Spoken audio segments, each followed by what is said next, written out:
Good morning, everybody. Happy Thursday. Hello, hello, hello. Good morning, Meme, Kevin, Aaron, Jeremiah. How you guys doing?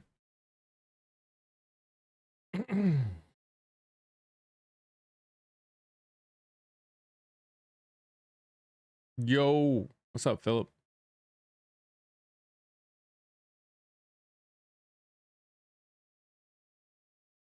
What's up, what's up, what's up?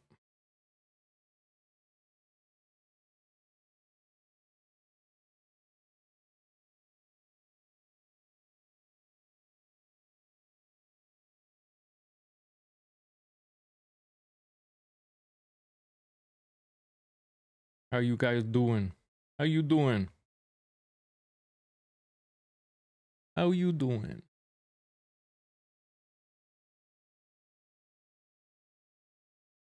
Hey. Guys, the video I made that I posted on TikTok this morning made me depressed because people are idiots, especially men. Men are idiots. Living, you know, I feel that so much. I feel that so much.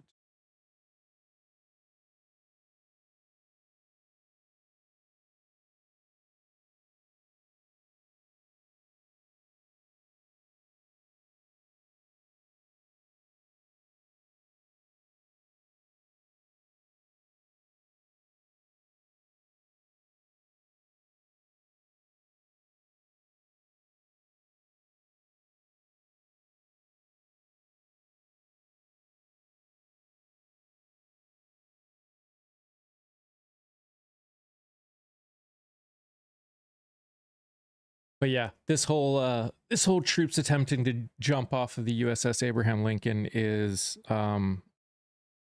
insanely disturbing. Like, disturbing doesn't even come close to fully describing how absolutely wretched that is. Like, I cannot.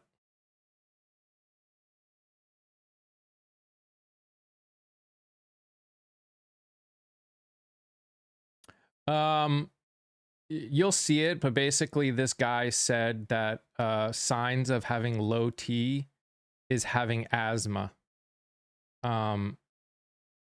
If you are having trouble breathing, just breathe harder. And at first I thought it was a joke, but then I went and looked at his page and it was sad.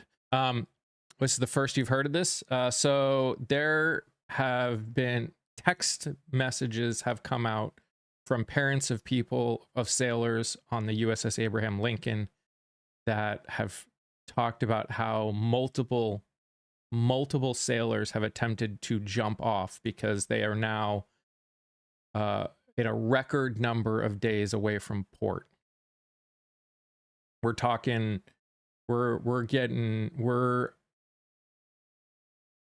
like most aircraft carriers go about 30 to 45 days. They're on 260 something right now, I think, is what I remember hearing.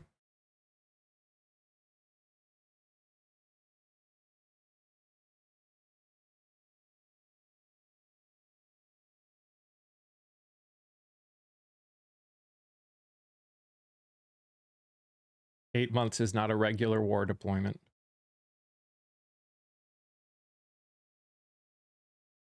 And it's not a war. I thought this wasn't a war. And 8 months without any actual provisions delivery is definitely not normal.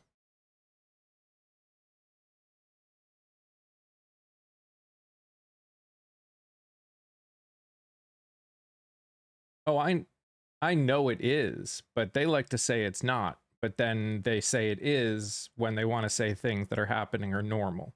It's not even normal in war.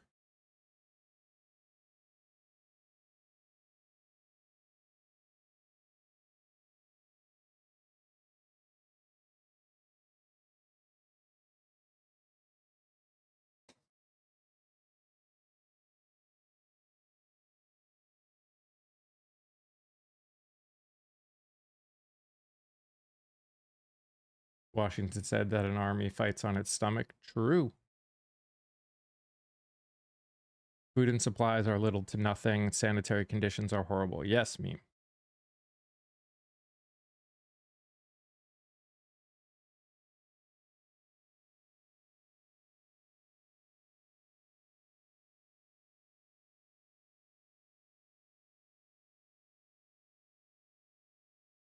Before COVID, the longest that any warship had been out of port is 160 days, and it was one time, and it was during Afghanistan. And before that, it was 152 days before the during the Iran hostage crisis in 1980. According to their parents, according to their family members, they did. Freedom news outlet.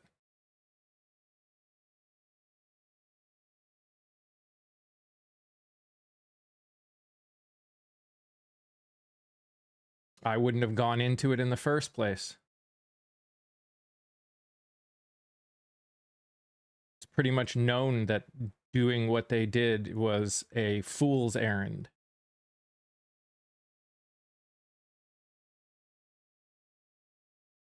I also wouldn't have shredded the original nuclear deal to make it even possible for them to do anything like they're being accused of doing.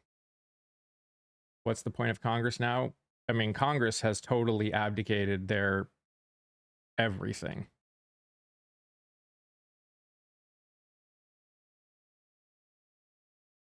So until they actually start doing stuff,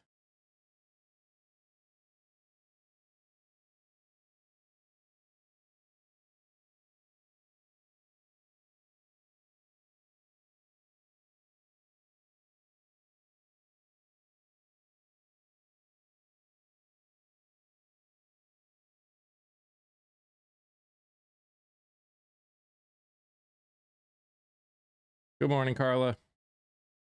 As someone who's lived on a ship, although not military, not having sanitary conditions is crippling. True. I'm not misleading. That's literally, there's news reports about it. The parents of the sailors have been giving their texts to news outlets because they are in fear for the health and well-being of their kids and the sailors on the USS Abraham Lincoln. There is no misleading.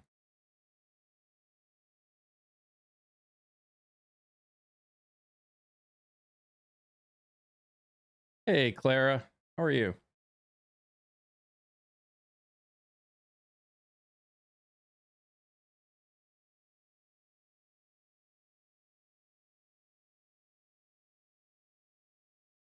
Ah, I see you are falling under the Trump method of dealing with it.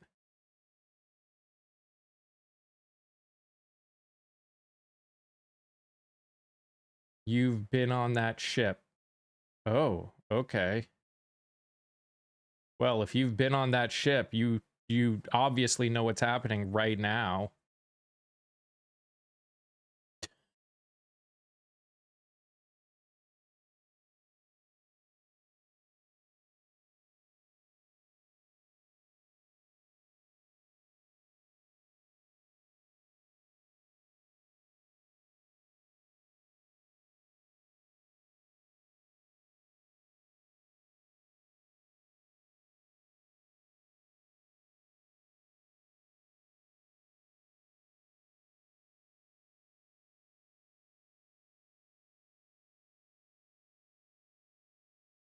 I love how you ask questions as though my having or having not been on a carrier makes anything that is being reported true or not.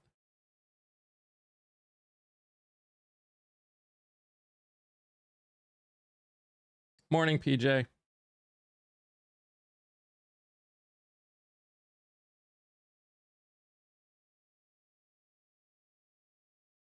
Guys, make sure to hit that nose.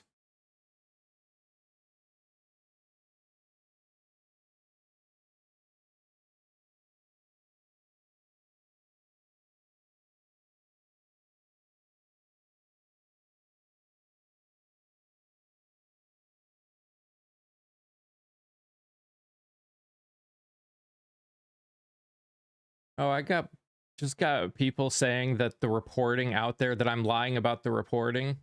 What is, again, what does whether I have experience or not have to do with the reality of the story of which I am talking about?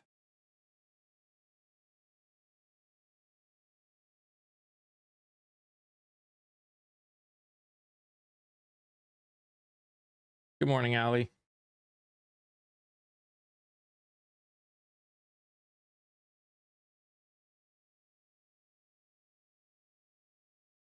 I'm not lying. It's being reported by multiple groups.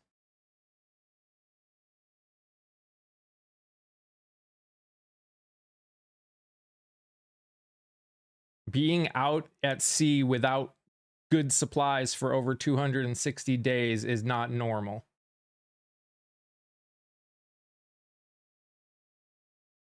What does Fauci have to do with anything?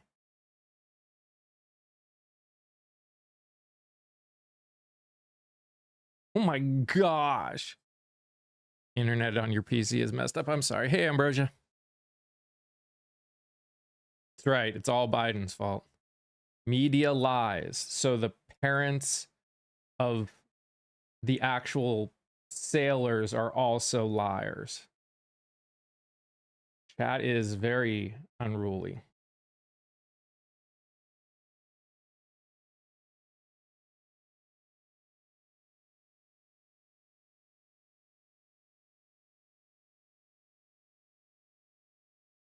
Media are gatekeeping. No, they're really not. They're showing the text messages.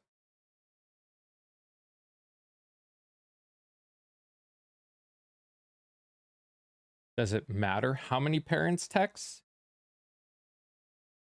Does a certain number have to happen for it to be true?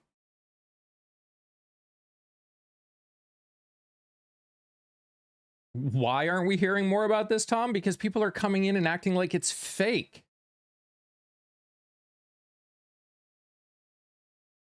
That's their fault for joining. One parent is enough.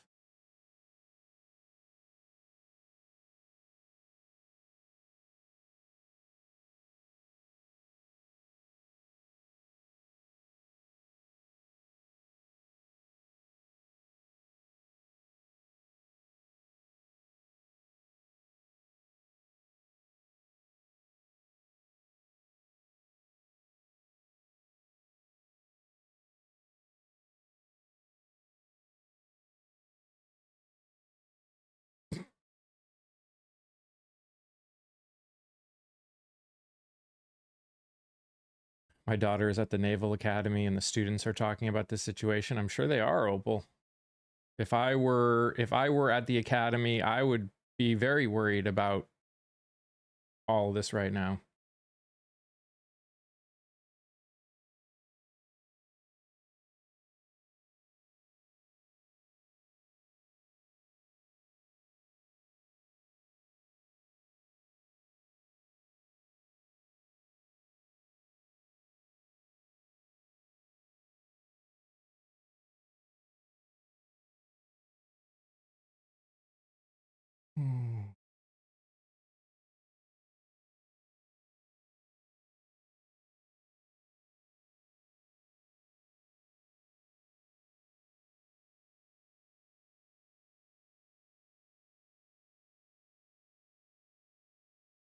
All right, Venom.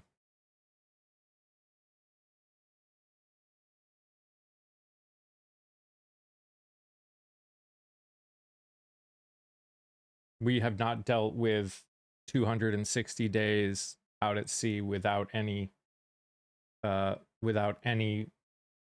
full supply, resupply, etc. This is it's a record.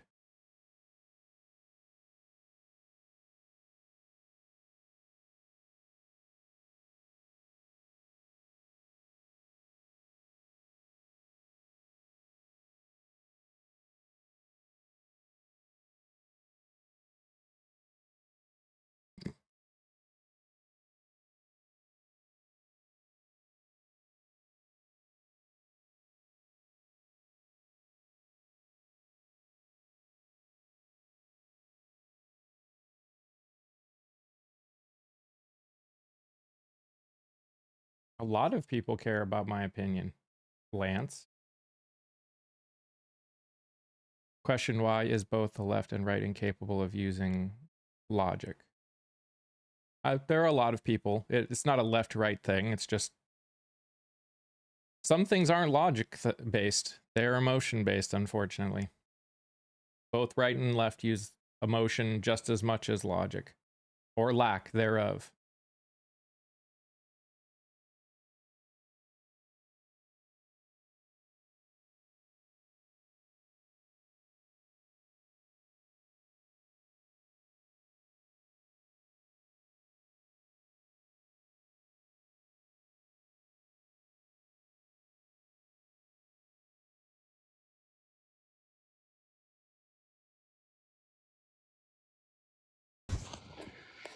Hello. Hi. How are you? Oh. Come up just briefly. Oh, can you hear me? Yep.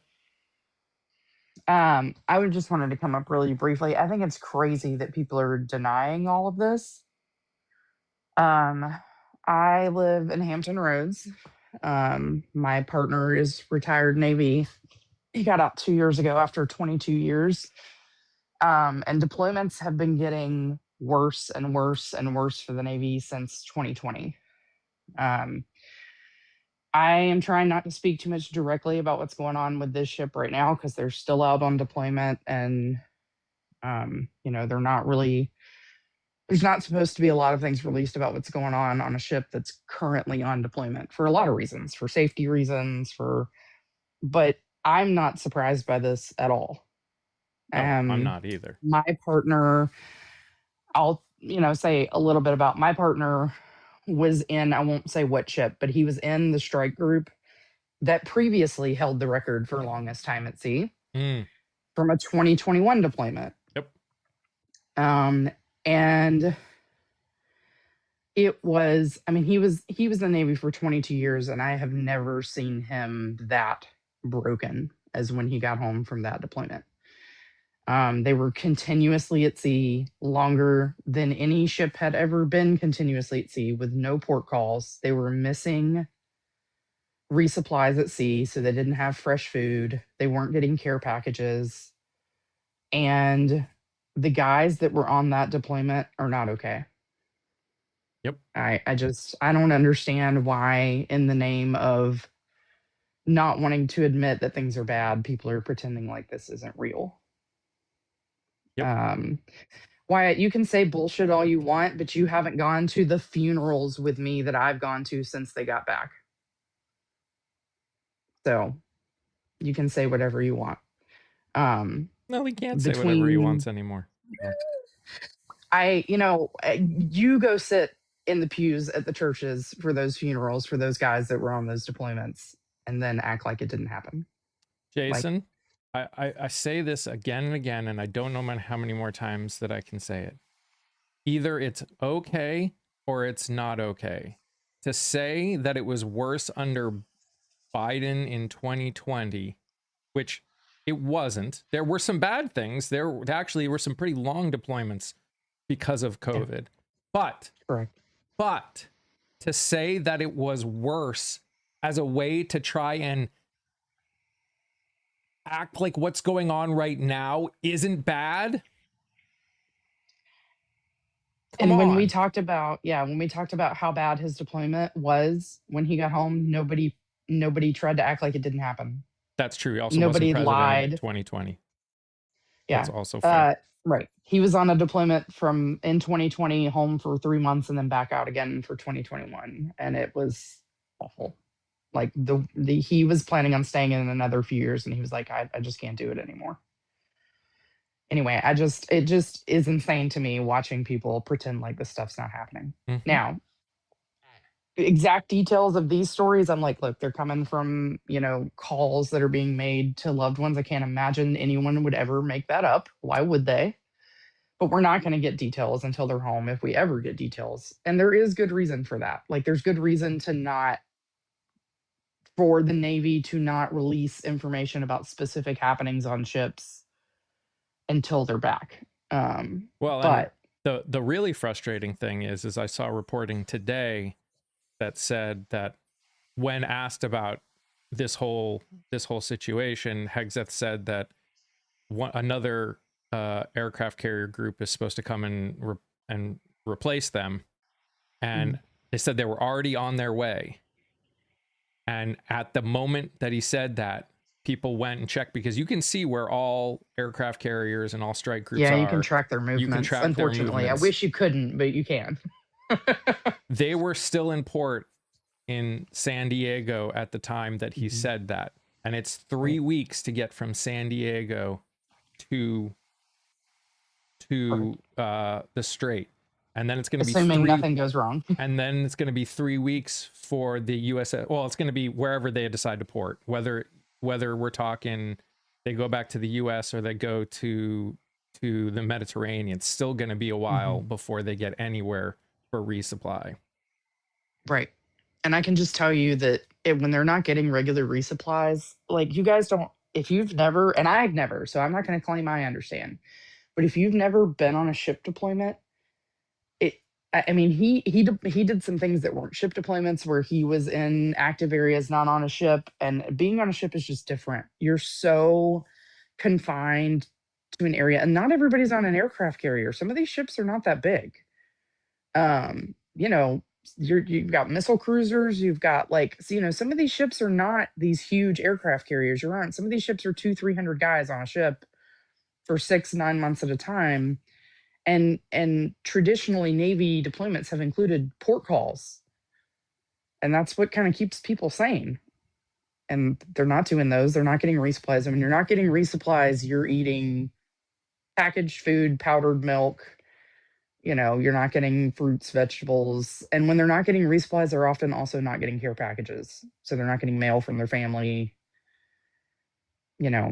Jim, they're incompetent. They could have rotated out that aircraft carrier months ago with one of our others, and they chose not to. Like, it's incompetence. It's not like, that's why they haven't rotated them out, because they are literally incompetent. No, it is not part of the job to be at sea for 260 days without resupply. No, that's not what their training preps them for, because it's not normal. They don't. It's not They normal. literally, when they go out of port, it's assumed that they're going to be out for month to 2 months. And, like, it's such weird excuses. Like, oh, you signed up for the military, just deal with it. Like, do we not learn anything from, yes, sailors and soldiers had worse conditions in prior times, and look how it affected them mentally. Like, why are we defending that? We have the capability to take better care of them. We should. You act like this is new. Well, I mean, 260 days without any resupply actually is new. It's the It longest. literally is new. They're breaking records. What part of that the record do people not understand? by a decent amount. Breaking a record inherently means, yes, it is new. By about 50 days, it's the record. And I don't think people understand the mental,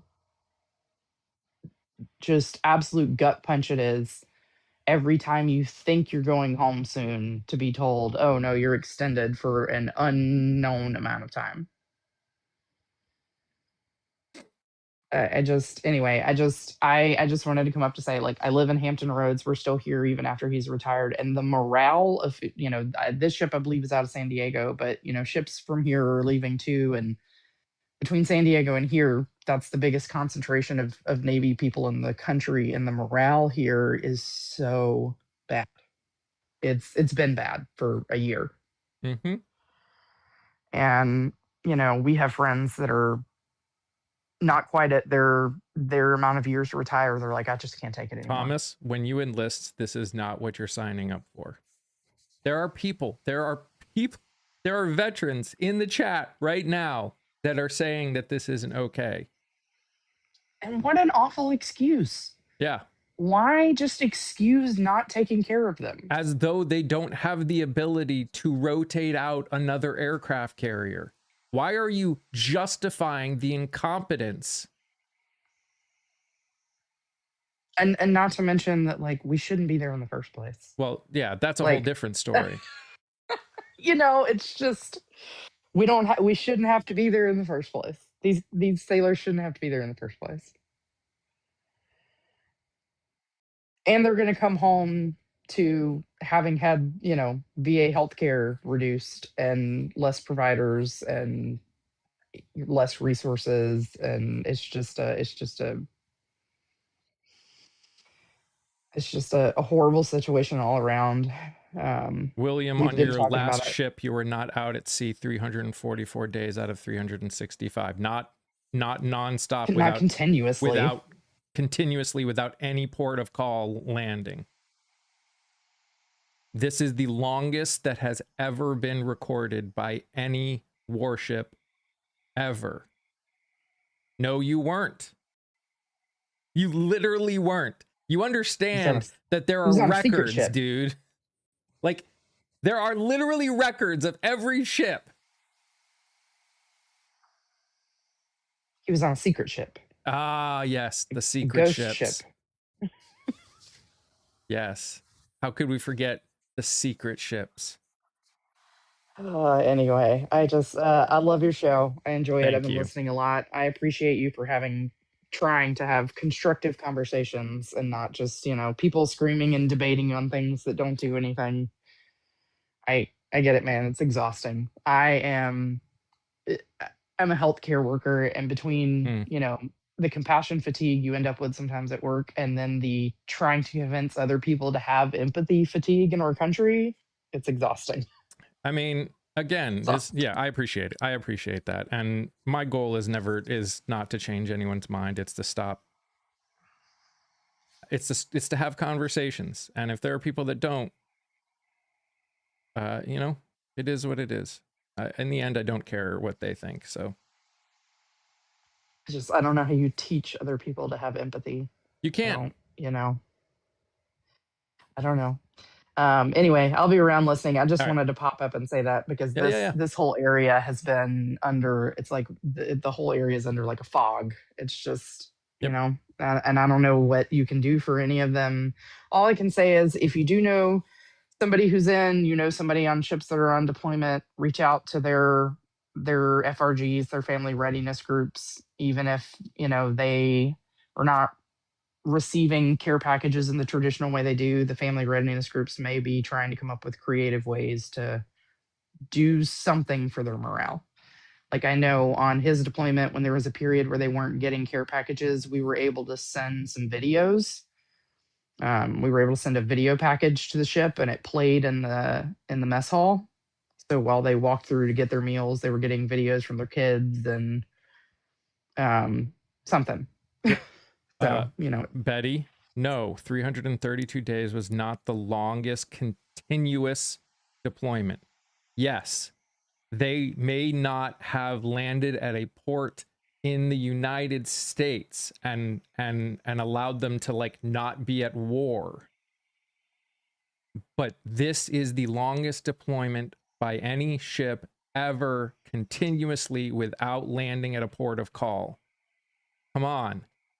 Like this, you literally can look all this stuff up.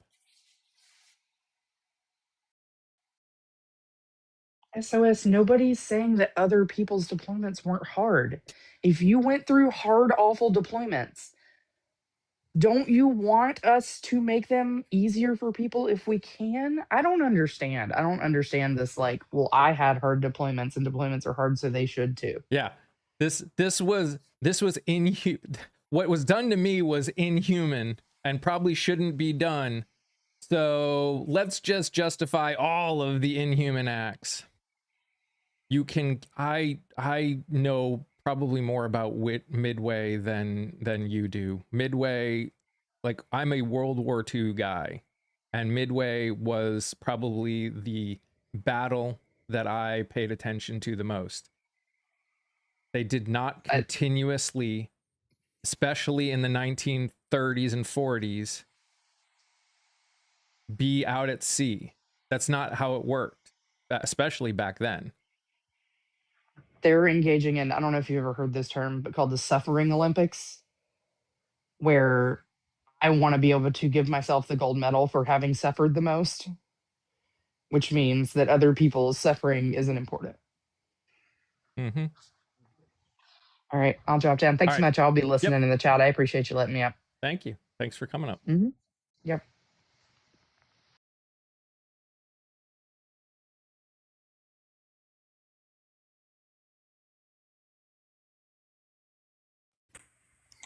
For the record, the Battle of Midway was at Midway Island, which is nowhere near the Gulf of Tonkin. So I have no idea what the poster was talking about. Moreover, the Gulf of Tonkin refers to the Vietnam War, not to World War II. And again, you can look this stuff up.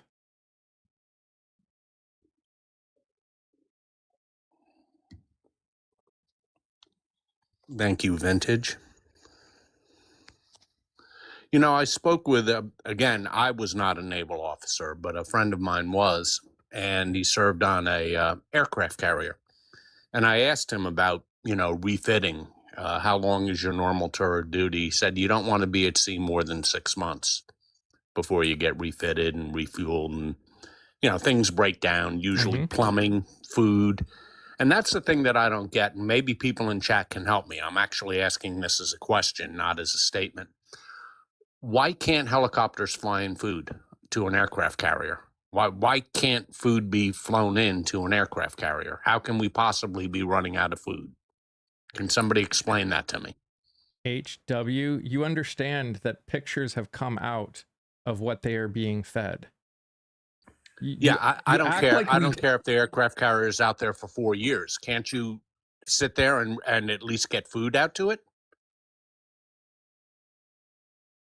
Oh my God.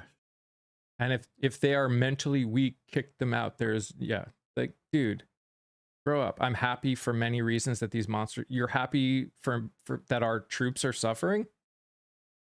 Brandon? You're happy that our troops are suffering? Sounds like a supply chain issue. Sounds like incompetence. Yes, it is incompetence.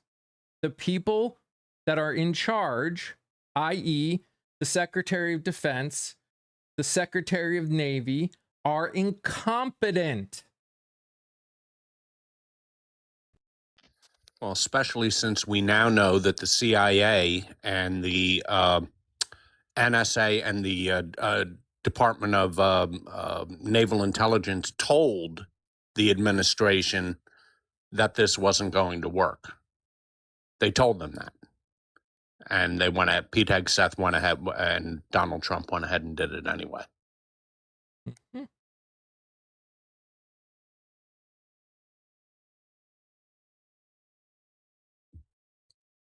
Why can't they? I'm sure they can. They're not. That's the problem. Supposedly, that's really, I was hoping that somebody in the military could who had served on an aircraft carrier could answer the question, why can't food be flown in? I understand the things with plumbing. That's why you only want to go to sea for 6 months, because things break down on an aircraft carrier. It's a very complex platform. But what I don't understand is how they can be without food. I just don't get that. But it's the Persian Gulf. We have military bases all over the place. It's a short helicopter ride. Why can't food be brought in? There's a vet who was a helicopter pilot in that area, and she's made multiple videos that's asked the same question. Why can't they seem to be able to do it?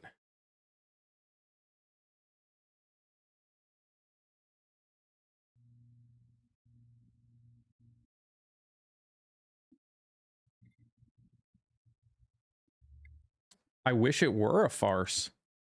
Like, that's the thing. I think there are people that think that we are happy, like we're like excited to get more like gotchas against this administration. No, we're seeing people suffer. Our own troops are suffering physically and mentally. How long have they been out? 260 days now without being at a port at all. Okay, Vintage says, has a partial answer there, that it's usually ship-to-ship resupply. Again, why can't it be ship-to-ship? We have plenty of ships out there. An aircraft carrier doesn't travel alone. An aircraft carrier travels in a task force. So there are plenty of ships to resupply it. That's the thing that bothers me the most. I understand the other issues with plumbing, etc. That's the reason that they're only out for 6 months at a clip and they need a refit. That I get. But the food thing, I just cannot comprehend. I can't wrap my eyes around it. Whether it's ship to ship, supplying the food, or whether it's by helicopter, what difference does it make? Get the food there. It's complete and utter incompetence. It's incompetence. That's what it is. I see no other possibility. It has to be incompetence. Why have we never heard of problems like this before? We've had longer than 6 month deployments before, and we haven't had problems like this. Hey, Scott, if I had to guess, I mean, they can resupply by helicopter, but their ships are so big, it would take, like, by helicopter, I don't know how they would ever get enough to them. Yeah, there's I don't 5,000 know. people on there.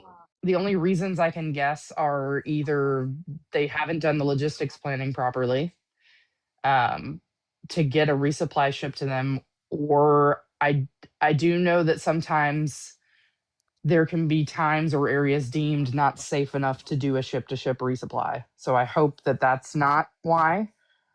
Because you have to have two large ships alongside each other for a pretty extended period of time, going at only a given speed. Hillary, Well, And kind of puts them in a position where they the can't make a question. quick maneuver. Vintage, you're actually saying that an aircraft carrier task force can't defend itself? That from Iran? No. I don't know. I just know that there were times that they delayed resupplies, and I don't know the details because they're not allowed to share those kind of details. I hope that it's not because they're concerned about safety of the either way. It's probably poor management. But it concerns me that either they can't get it to them because they didn't plan logistically, or they can't get it to them because they're too worried to go through the process of doing a ship to ship resupply.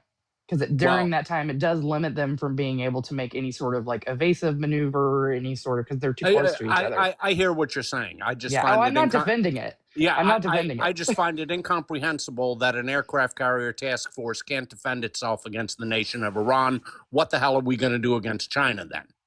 No. That's. I mean, what's the point of having aircraft carrier task force groups if they can't defend themselves? I agree. When you say that anyone is making stuff up because there's no video, see, I can't accept that statement, because we have said a lot of things where there is video and y'all still ignore it. So Do they think sailors just are allowed to video things on a naval ship and send them home? can other military entities step in? Not really, from my understanding. Well, certainly if we have alliances, other militaries can step in, but we have eschewed having alliances. And how's that working out for us? Not terribly well. I want to comment on something that was made a while ago. Where is it?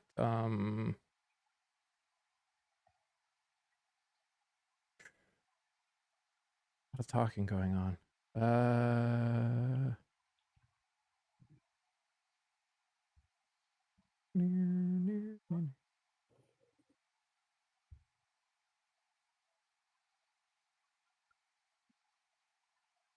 Yeah. Oh, Hillary Clinton did the same thing to a group of soldiers. Hillary Clinton had no authority anywhere to do that with any soldiers. What? Hillary Clinton was Secretary of State. There's a difference between being Secretary of State and Secretary of Defense or President of the United States, in case you didn't know that. The only people that had authority would have authority to leave any ship out for any amount of time are the president, the secretary of defense, and the secretary of the Navy. Yeah, I'm pretty sure Marco Rubio isn't the one making decisions about this, whether or not this ship gets resupplies. That's not how that works. No, secretary of defense. There is no actual secretary of war, but thanks for playing, AJ. Executive orders aren't actually laws.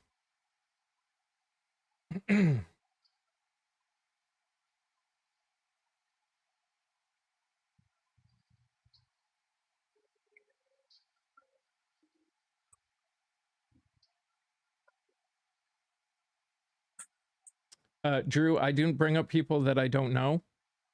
It's literally nothing against you guys. It's something that I do for everyone. If you aren't a consistent and become part of the community, I don't bring people up. It's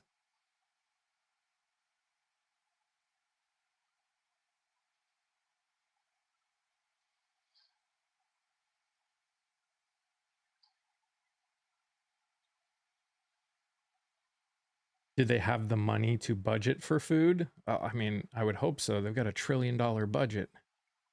A $1.15 trillion budget should include food, but then again, it's Pete Hegseth, so who knows?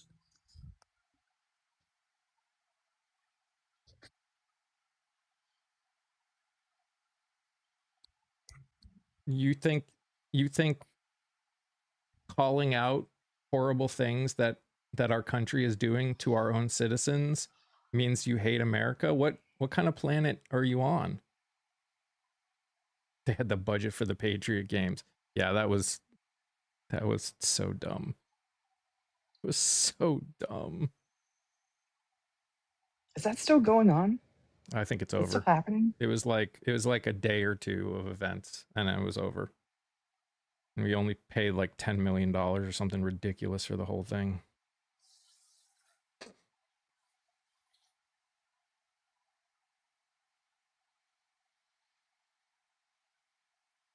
I mean, we say Hunger Games, but they did like tug of war and dodgeball. Oh no, kickball. Bar hang. A bar hang, and from my understanding, the application process was like a paper application. It's not like you had to do any sort of athletic competition. You were just like, I want to do this, and they picked somebody from each state. It was a school field day. Yeah, kind of. And again, I agree that it gave Bible camp energy. And again, I think I don't blame the kids. I blame this administration. Straight up. No, I feel bad for those kids. They were used, they're like high school kids that were used for a propaganda situation. I feel bad for those kids. Exactly. Well, and the people who were representing different states didn't even live in those states. Yep, Massachusetts girl was from California. The Puerto Rico teenager lived in Texas, was from Texas. Never been to Puerto Rico ever. Well, to be fair, our president thought that Puerto Rico had a different president. Well, so, I also I'm surprised Puerto Rico was even included. Probably doesn't even think our it's in president's America. views on Puerto Rico, which he called filthy and poor, are well known. Mm-hmm.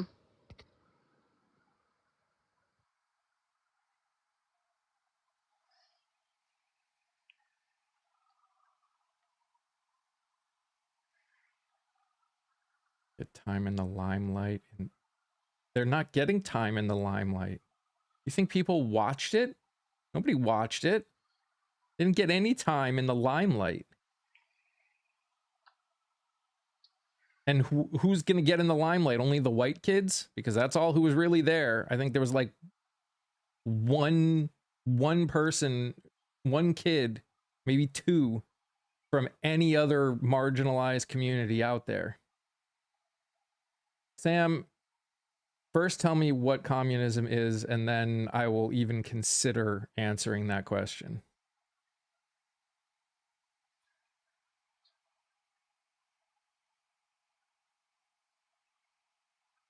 Again, Kathy, like I will never understand And Yes, people in Vietnam dealt with horrible conditions. Why should we want that if we could have different? and even more, comparing what's going on now to Vietnam is wild. Like, And let's look at the long-term repercussions on Vietnam veterans of the conditions that they worked through. Do we want to create a whole nother generation of veterans that are going to deal with the same sort of mental health that Vietnam veterans did? true. What midterm election are you most excited or interested in? A specific, I wouldn't say a specific. I'm very interested. I'm actually very interested in more state elections than the federal ones, honestly, because the federal is just trying to get to a point where we can reduce harm. Because even if we get a lot of really good people in the end, the numbers wouldn't be enough, and we've got a president that can veto things anyways.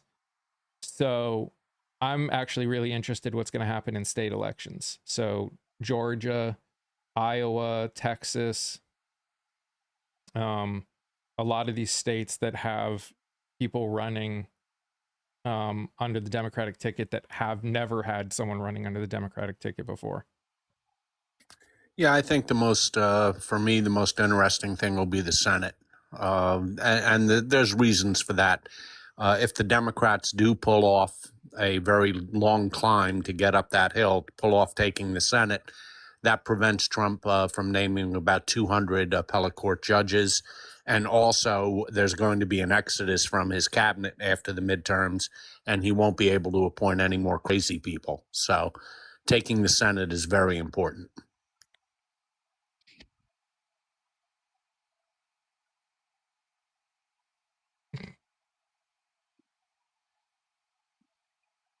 AJ, you're just using words that you don't understand.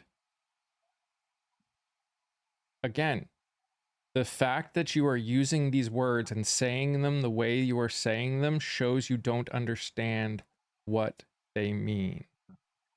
Please understand the words that you are using before you pretend. See, you're saying words that you don't know what they mean, AJ. You literally have no clue what words you are using.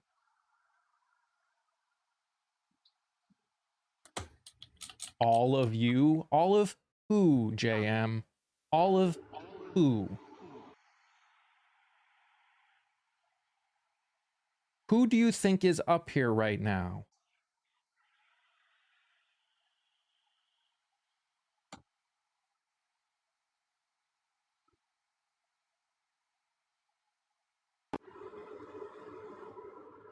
Good morning. Morning.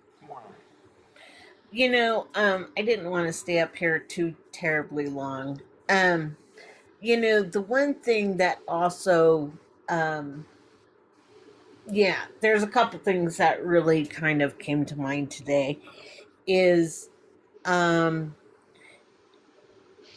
that we have decreased so much of the VA support systems in place that had been ramped up after understanding what happened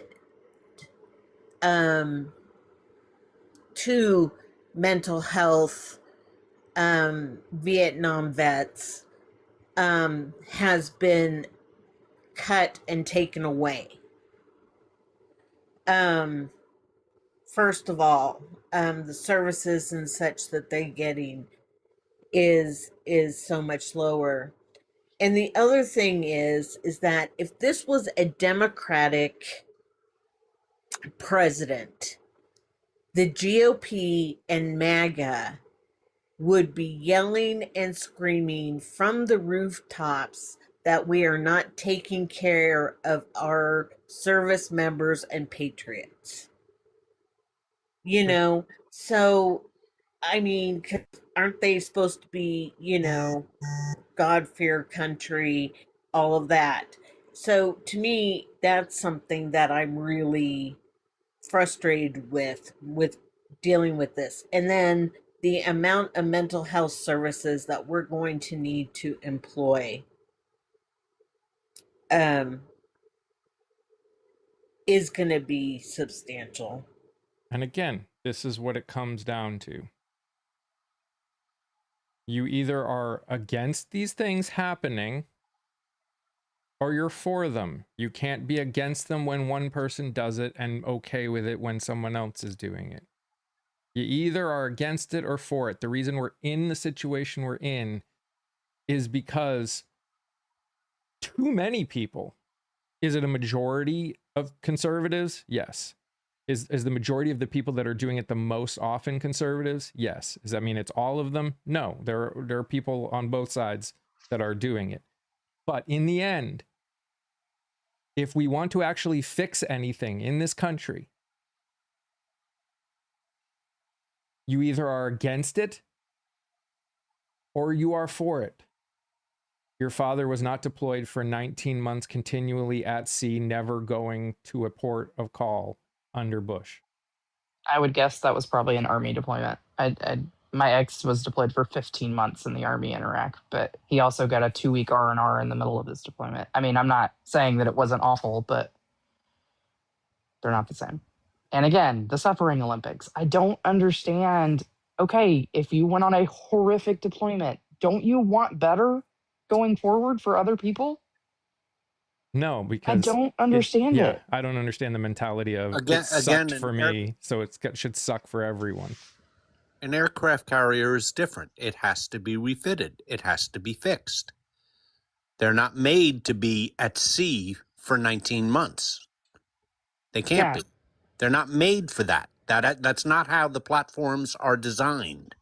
Guys, we have 13 and some more recent estimates that I'm seeing working in healthcare, up to 17 veterans a day unaliving themselves. Why are we arguing that we should continue doing things the way we've done them or worse? I don't understand that argument. So we can just maintain losing that many every day? I don't understand. Again, what we are seeing is the lack of empathy and humanity from Americans, which is sad. People like John saying, let them jump off. I'm tired of going to funerals. As though we as... John, is it okay or is it not okay? This is the longest continuous deployment by a warship ever. Ever. Well, John, let me just ask you a question then. If these actions happened under President Biden, what would you be saying? What would you be saying if it did happen under President Biden? Oh, he can't speak anymore. You know, and not only that, people talk about WW2 and such. Those ships were, one, not as big and not as technology sophisticated as systems are fitted now into these aircraft carriers and other ships that we have. And a lot of the ones that we're talking about, where they may have had simpler systems where, you know, they're just dispersing all the sewage, you know, out the back. I mean, I don't know what happens now. I'm not an expert by any means. But what I'm sitting here thinking to myself is those systems were not as technologically advanced as today's.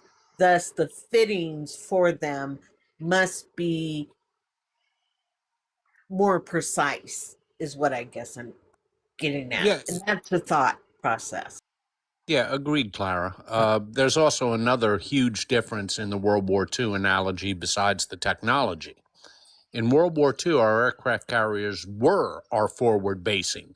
We didn't have basing throughout the Pacific Ocean to resupply them. World War II, the front edge of American projection of power were our aircraft carriers. That's different than in the Middle East, where we had literally dozens of bases in Europe and the Middle East that could easily resupply. I want to say, where is it?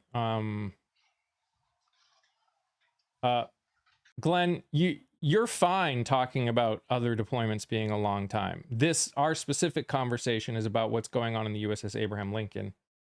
But I think all super long deployments, I don't think anyone should be on a 19-month deployment. I don't think anyone should have to deal with that. I think it's absolutely ridiculous that we do that. They're awful. They're awful. My ex's 15-month deployment changed him forever. Especially because it came off the back of another recent 12-month deployment. It doesn't mean we should continue doing this. Again, do we want to fix it or do we want to continue the problem? It's either a problem or it's not. If it's a problem, then let's try and let's agree that it's a problem and say we need to hold the people that allowed this to happen accountable. So let's just do it. And again, if we continue, we're already saying they're breaking records. But I would argue that even if they weren't, we should be working to make deployments shorter. Again, 13 to 17 people a day. Why are we not working towards shorter deployments? Well, not only shorter deployments, but why aren't we, going back to some of Scott's point too, why aren't we figuring out a way for today and tomorrow to be able to supply the different ships? I mean, it's an aircraft carrier, for God's sakes. They can land aircraft. I mean, if they can bring, if they can bring 200 people plus equipment and land on an aircraft carrier, they can bring a whole thing of food and supplies to that particular ship. I mean, for God's sakes, we fed the entire city of Berlin in the Berlin airlift. And that was in 1949. I think we can figure out how to feed 5,000 sailors. And again, we're not even saying they need to go back to the United States and let them off for a month or whatever. We're saying give them a port for like however long it takes to fix what's wrong on the boat and get more food on there. Give them a little time off the boat and then send them back if it's that bad. I mean, it's not that bad. Shouldn't be there at all. But if we're I'm not saying that the entire deployment needs to be over. We're saying a continuous deployment for 260 days without ever sitting in a port is unheard of. No, it's not the only carrier that's seaworthy. Look, there's the oldest saying, and ask anybody who went to a military academy. Strategy is for amateurs. Logistics wins wars. Feeding your troops is the most vital part of logistics. And that should be planned out before any deployment is made, and certainly before a decision to go to war. We made the decision to go to war. It was not forced upon us. Ergo, it was incumbent upon the Department of Defense to plan the logistics for a deployment. That is military strategy 101. And there is no good reason for not being able to feed your troops. There is no good reason for having an aircraft carrier's plumbing break and waste material flowing throughout the ship. There is absolutely no excuse for that. And just because the military has the capability to force these soldiers, these sailors, to be out there for that long does not mean they should use that ability willy-nilly for no good reason. And in this case, there was no good reason. You're a pussy, Jack. You're a pussy. Go ahead, Vintage. The idea that because you signed up to serve our country that we should just not give a shit about how we treat you is insane to me. It overlooks, yes, people go and they sign up. Yes, 18-year-olds fresh out of high school or before they even graduate from high school go and sign up for any multitude of reasons. Because they live in poverty and they want to not live a whole life in poverty, because they have aspirations to go to college and they can't afford to go to college, because they had a child young that they can't really afford to feed or provide health care right now, and they know that they can get benefits, because they see it as the only way to get out of their hometown, because they just want to serve their country. And it's crazy to me to then just be like, well, do to them as you will. Just because you can doesn't mean you should. And just because, and there's a reason that you don't do stupid shit like this willy-nilly, because you are it's like keeping people up and awake and alert for 24 hours before there can be any battle. There's a reason you have people go to sleep and have some time off before you know a battle is happening, because it keeps them ready. You think they're being kept ready right now? No, they're not. No, they're not. Even if you have no empathy in your human body for another human, this sort of situation does not create for military readiness. Keeping people working 7 days a week, 24 hours a day, on alert, sleeping in a rack for extended periods of time. Guys, let's be real here. The military has not in the past planned its deployment times simply around what they think is best for the mental health of their sailors. They've done it for readiness. And keeping people out longer and sleep deprived and without any breaks does not create better readiness. Well, and the other thing I was going to ask too, going back to something Scott said, was that strategically they can plan. I can't imagine that the military higher ups are not strategically planning on what logistics are going to be needed if they need to be deployed for longer periods of time due to some WAR that breaks out at some point. I mean, I don't know if you guys remember the movie Armageddon with Bruce Willis. Anyways, and he's like, and I can always, and that's all I could think of as he goes, "You're NASA, for God's sakes.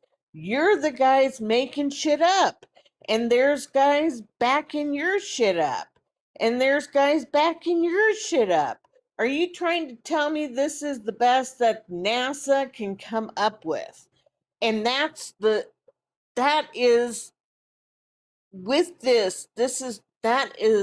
been going through my head all morning. Backing shit up, and then they're backing that shit up. You can't tell me that they have not been backing shit up. And so that goes to how the lack What's up, Suge? of competence. Good morning, Scott. Good morning, Mike. Good morning, Clara. And hello, Vintage. Good morning. I'll make comment here shortly. I'm just in the middle of something. Yeah. then I will. Kenneth, you said you were up for 40 hours during Desert Storm. Was that okay? You think that was acceptable? Were you Yeah, were you at your best for all of those 40 hours? I've been up over 30 hours when I was an EMT working, and I can tell you that I'm glad no patient suffered. Military morale has never been high. That's insane. Sir, I invite you to come visit me in Hampton Roads. Please. Oh my God. You had to. We were at war. To try and compare what the USS Abraham Lincoln is doing right now, just sitting there, to what anyone did in Desert Storm is wild. And yes, that If happens to people, but it doesn't mean that's how we should plan to do things. emphasis on the word plan isn't it vintage? Emphasis on the word plan. The American way of war was first developed really in the American Civil War and primarily by Ulysses S. Grant. And it put a huge emphasis on logistics. In the Second World War, under General Marshall, that was what he based all American war planning on, to make sure that we had enough supplies and enough logistics. That separated us from every other nation, with the possible exception of the Soviet Union, because Stalin bought into that theory as well. That was the downfall of the Wehrmacht in the Second World War. They didn't have the logistics. Folks, if a war is forced upon you, obviously you have to scramble. But when you have a war of choice, you figure this stuff out before the first shot is fired. That's not brain surgery, folks. That is basic American military doctrine. Right. And unfortunately, sometimes in situations, that's a situation that people are put in. And of course, if you're in a war zone and it is not safe to sleep, or you're too busy moving to another, yes, it happens. In the same way that I was an EMT, my shifts were scheduled to be 24-hour shifts, but I was an EMT in Kansas. Tornadoes happened. I worked probably close, I think it was 38 hours straight with no sleep at one point. I was not on my A game. I'm lucky I didn't make a mistake, but my replacement couldn't get there. Roads were blocked from a tornado. So I worked. It was unsafe. I would certainly hope that my management would have never planned to put me in that position. I would like to say something that Kenneth Galloway says in chat, but I can tell you we had everything we needed and more during Desert Storm. We had great leaders. Thank you. You made our point. Thank you. Yes. Thank you. That is the only point that we're making here, and you did it far more succinctly than we have been able to do it. Thank you, Ken. The problem is our leadership is incompetent. And they've had high brass retiring early left and right because they can't deal with him. They can't work with him. They don't trust him. They don't want to be put in a position to make illegal choices. Literally, the three people at the top that can make decisions regarding our Navy are flat out incompetent, not only when it comes to Navy, but just running a military in the first place. Listen, when he got appointed, we were having that same night. We were having just a like friendly game night at our house with some friends, and my partner remarked that every single person, because everybody that was here was either active duty, retired, or their partners. And my partner remarked that every single person at the table, other than the partners who hadn't served, had more experience than he did. Just the guys sitting around my table playing games on a Friday night. Sure. And in the Gulf War, we had in Washington, Colin Powell planning, and executing in theater was Norman Schwarzkopf. And for those of you old enough to remember the buildup to that war, we just didn't start shooting. We sat there and packed the theater with enough troops, enough supplies, enough food and enough for contingencies that they couldn't have planned for. That is how you wage successful war. This ad hoc, half-assed way we went into Iran was asking for problems like this. We're only naming one problem. There are oodles of problems with this Iran war. We've achieved none of our goals, and we have ceded control of the most vital waterway in the world, the Strait of Hormuz, to a fifth-rate country like Iran. You've got to be kidding me. This is incompetence on levels that will be studied at West Point for 100 years. And think about what this is going to do long term to our relationships with other nations worldwide. And Kenneth, yes, that's the other thing. There was a plan and there was coalition support. That's why you don't just do dumb things like what we did. I want people to consider what you screw with the world's oil supply for months or years on end. And I want people to think about what that's going to do to our relationships with every other nation in the world. It'll make it worse than it already is now.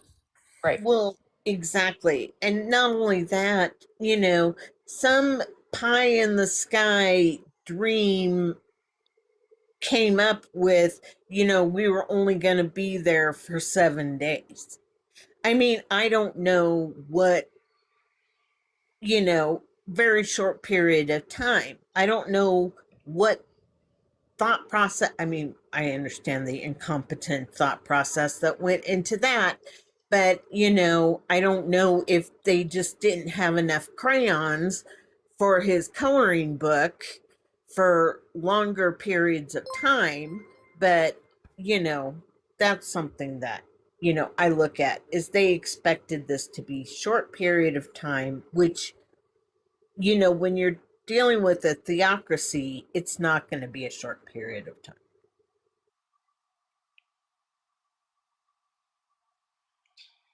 Overwatch, you don't need subject matter experts to know how many days a ship has been at sea. You don't need to be a subject matter expert to be able to read and see what people on the ships are reporting is happening.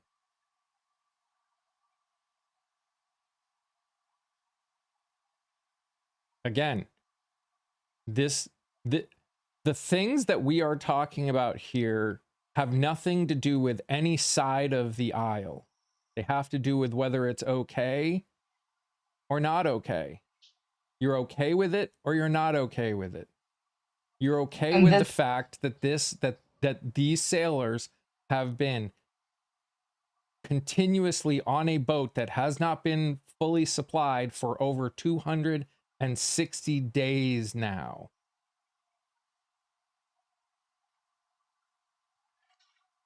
And that's what I don't understand. This shouldn't be a left, right, Democrat, Republican political party. It shouldn't matter. It shouldn't matter. It should be a human thing. Aw, Overwatch. Sounds like you are just an utter piece of shit. And if somebody wants to politicize this, let's politicize that this should be a patriot thing, that we should be supporting our service people as American citizens, to our service people. If we want to politicize it in any way, that's what it should also. I mean, trust me, I'm with the empathy and the humanity and the all that. I'm just thinking, if you're going to politicize it on we need to take care of our patriots. All right, listen. So for those who do not know me, I am an Army veteran, disabled war veteran. I've deployed twice, once to Afghanistan, once to Iraq. I went to Afghanistan for 9 months because my unit was already deployed when I got there. So I joined, met up with them downrange in Afghanistan. And then I was in Iraq for a 12-month deployment that ended up getting extended. So it became a 15-month deployment. For all of you talking about you signed up, this is what we signed up for and all of this, that's the equivalent of you going to work and let's say there was a car wreck that happened and it ran into your building and you were injured. That's like saying you signed up for that because you worked there. No, nobody signs up to endure some of the horrors that happen. So acting like somebody signed up to not be resupplied for food and all of that, that's extremely asinine of a statement to make. Nobody signed up to be mistreated. Signed up to help defend the country. Now, yes, there are some unfortunate circumstances where yes, it's war and you are going to have to fight, and that is something that you did sign up for to defend, yes, but you also signed up for to be taken care of as well when those bad things happen. So if you're gonna talk about what they signed up for, talk about it in totality. The government said, hey, if you're going to defend the nation and fight for us, we're going to take care of you in return. This is why the housing is free. This is why you get a housing allowance, so on and so forth. Because they also realize that, oh, there's basic human needs here that are necessary for them to live and function. So it's like I said, if you're going to talk about it, you talk about it all the way. Don't try to put the burden on the servicemen and women. Talk about it from the top down. And exactly what this panel is saying is true. The leaders have to be competent. The leaders, the people who are in charge, has to. Excuse me, hold on. Who said housing isn't free, buddy? The housing for enlisted soldiers, the barracks that we stayed in, is free. We didn't pay to live in the barracks, and that's why I said there's a housing allowance provided if you live off the base. I don't know what you're talking about, but that's free. When you don't pay to live somewhere, that's free. DB Cooper, And I would really think a sergeant first class retired would know that. It's wild that you would make that statement. Cooper, yeah, they know what would happen if they jumped off the aircraft carrier. That's the point. You know, Papa, you made a very good point when you mentioned the words top down, and it relates to a point made by Grace in chat. Very good point that Grace made that we haven't brought up. Don't forget that Trump and Hegseth fired about 30 generals.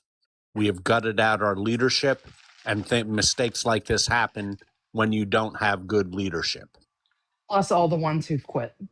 Plus all the ones who've quit. Good point, Grace.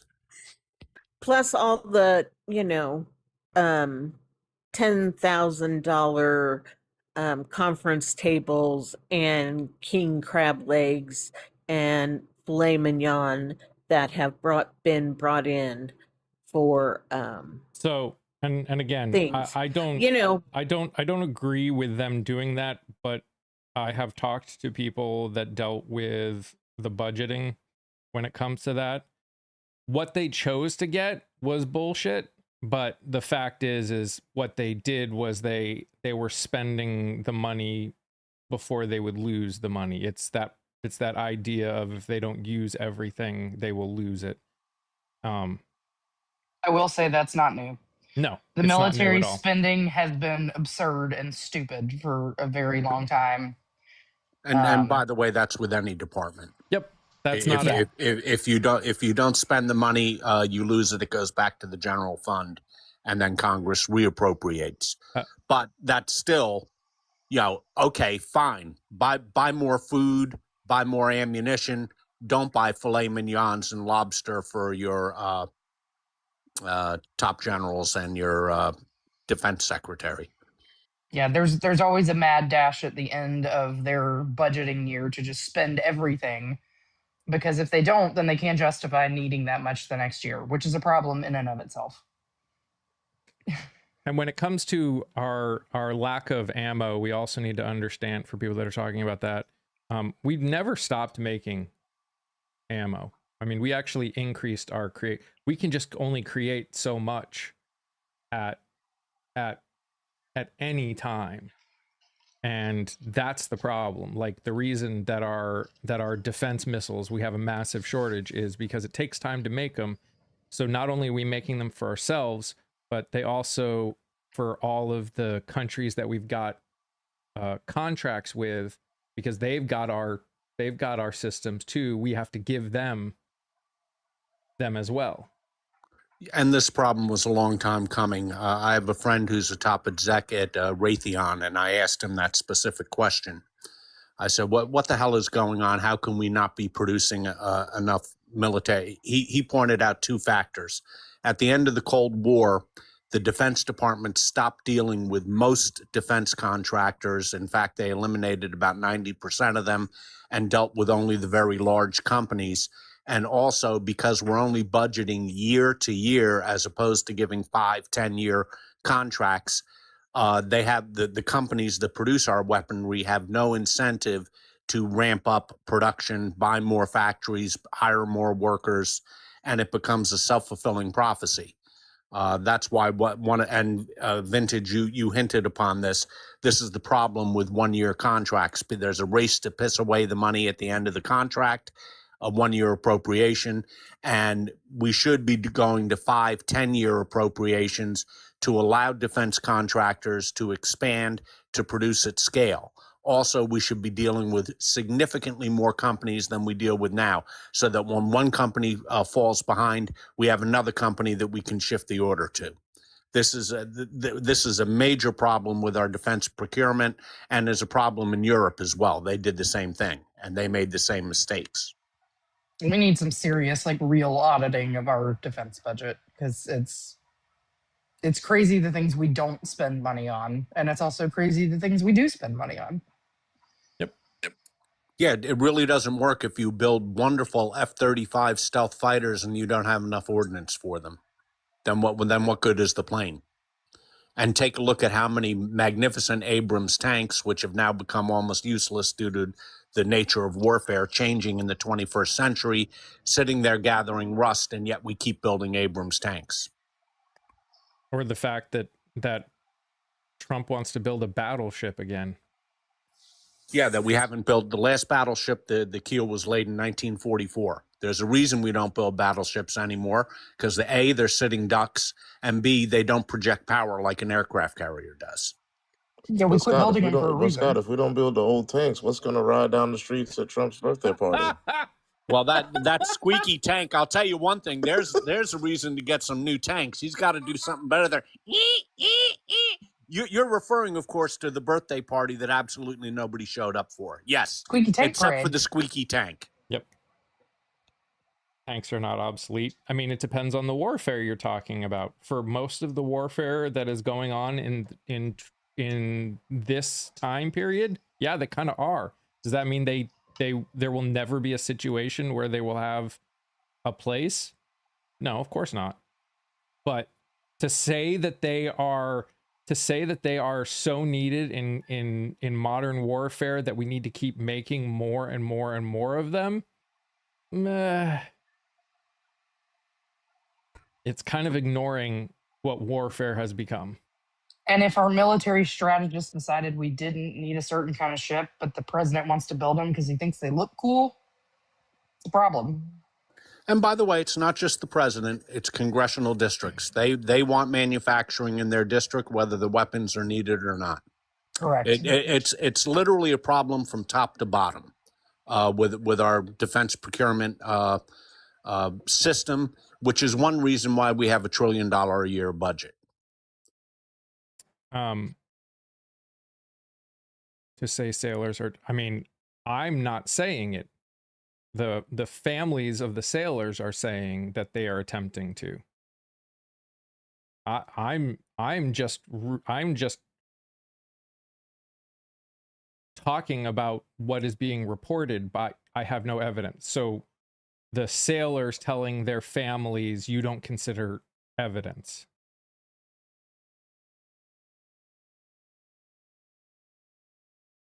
How you doing, Gen X?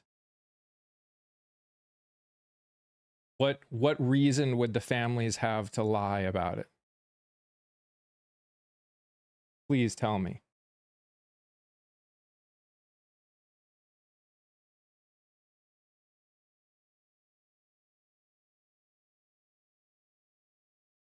would if I said you what?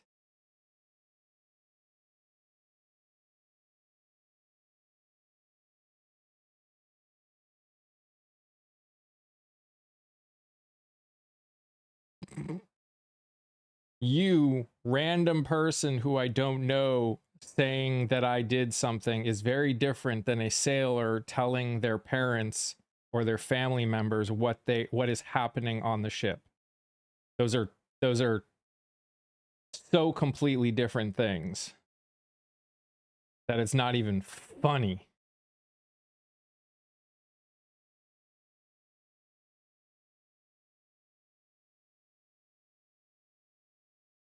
I see we've got a new crowd coming in, a new wave coming in.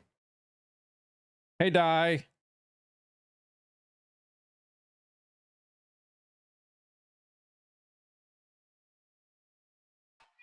If you need a spot at any time, you are welcome to drop me down. I'm happy to stay up as long as you'd like. I'm just doing things around my house, but if you need a spot, you are always welcome to drop me. I'll hang in and chat. You're good. Wrong case. Yeah, wrong case.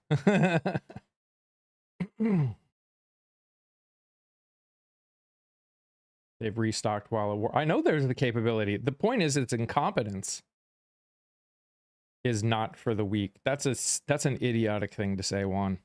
I'm sorry. That is an idiotic thing to say. People that say stuff like that, I'm curious to know how many of them served or have people in their family that served.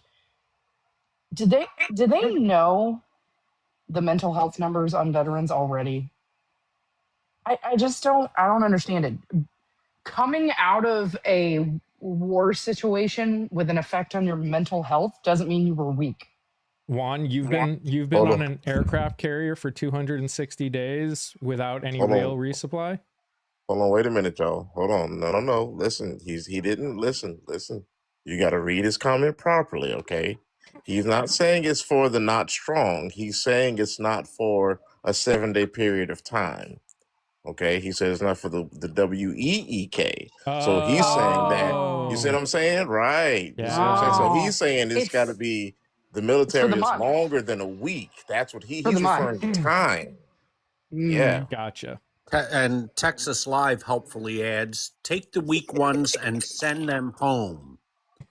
Please tell me That's your he spelled answer it the for same fixing way. this? Is that Please. actually your answer for fixing this? A It's for the serious fortnight. question. It's for a fortnight, not a week. Mm. A lunar phase. Yes. Yeah, let's get Hexeth out there to replace them. Multiple trips around the sun. You talk about dropping morale. Have Oh, him man. show up on the ship. Juan, you did not stay at sea continuously with no stop at a port for 6 to 7 months, no problem. Up sometimes a year, no problem. You didn't do that. He was on the same ghost ship with the other guy. Yeah.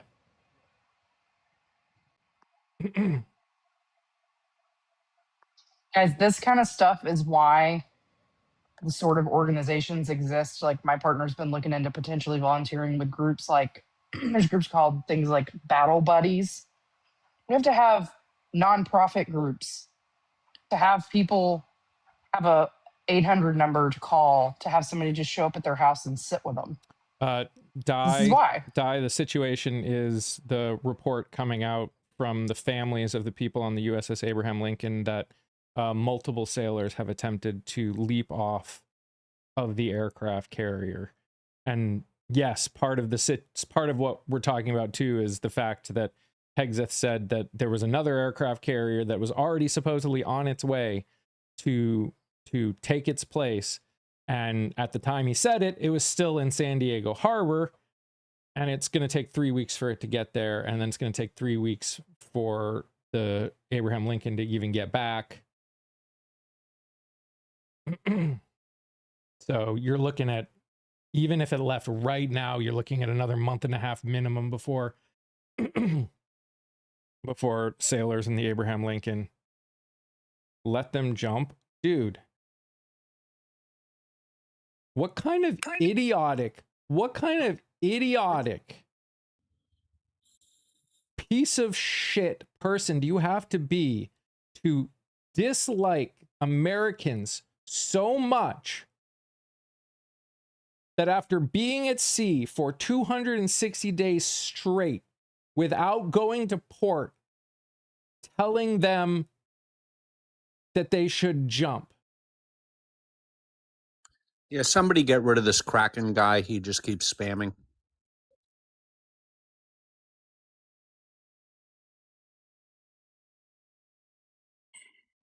Who's the highest ranking retired military in your chat? I don't know, Di. We've got a lot of people that think they know everything about every branch of every military ever, that think everything, that they just need to suck it up.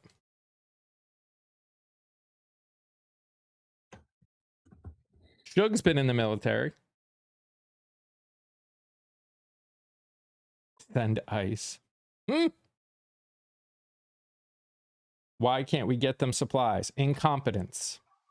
That's Can you why. imagine sending ICE with their, 47 days of training to do anything? Why are they not helping them? Incompetence. Because this administration cares more about painting statues gold than our troops.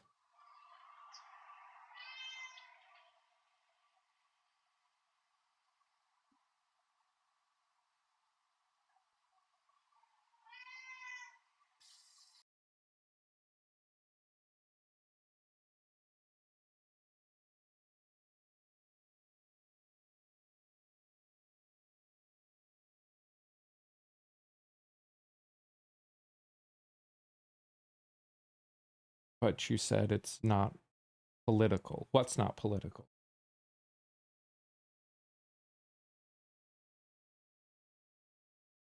Would you feel better if Kamala Harris and Tim Walz won and that administration was doing this? I'd be doing the exact same thing. Again, this has nothing to do with the letters next to their name. Why can you not understand this? There are 5,000 soldiers that are suffering to the point that some are attempting to jump off a ship. No, it doesn't. Offshore. That's what you can't get. That's what you guys can't wrap your head around. You're so obsessed with the letters next to the name or the person that you cannot. So, Tom, these are human beings. These are Americans that chose to fight for our country. And you're just saying, let them lose their life? What kind of a piece of shit are you? Some people truly don't care. We have a really good friend that was airborne, multiple deployments to Iraq and Afghanistan, and he's been struggling for years and years and years. And I've had multiple people, when we've talked about him, say stuff like that and insinuate that essentially it would be better for the American public for him to not be here anymore than have to continue to provide him support for the rest of his life. I'm not blaming any side.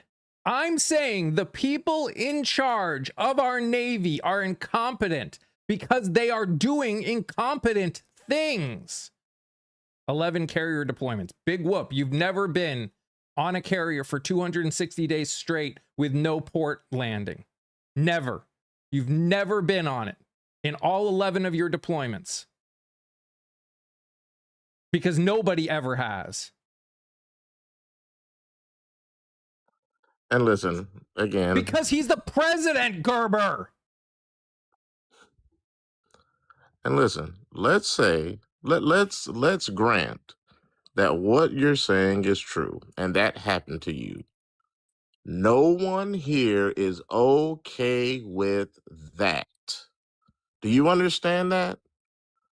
No one here is okay with you being on a ship that long. If that happened to you, that's not all right. And if you think it's all right, then you're missing something there. Don't you want better? for others if we can do better. I'm not sure that they do. Let me just add in here, we have had studies done on what happens when people are in that kind of a situation for an extended period of time, and they go crazy. Yep. You know, one of the things too, I've been watching your chat here, thanks for having me up, is are there people in the chat actually going after our military, going after our soldiers? Are y'all doing that down there in the chat? The Nimitz did not stay out at sea and never park at any port anywhere for 300 days. Never. 260 days is the record for any naval warship in American history. Anybody down here in the military or retired military, you mind putting a hand up for me? If I remember correctly, I think the Nimitz was the carrier that was the ship that was out for 300 and something plus days because they had such a C-19 outbreak on their ship. But they did pull in. I would have to look, but if I remember correctly, it was not traditional port visits, but they did pull in on bases and have some port visits, but they were just kept in a bubble to themselves because so many of them had C-19. But they still got resupplied. They still got everything.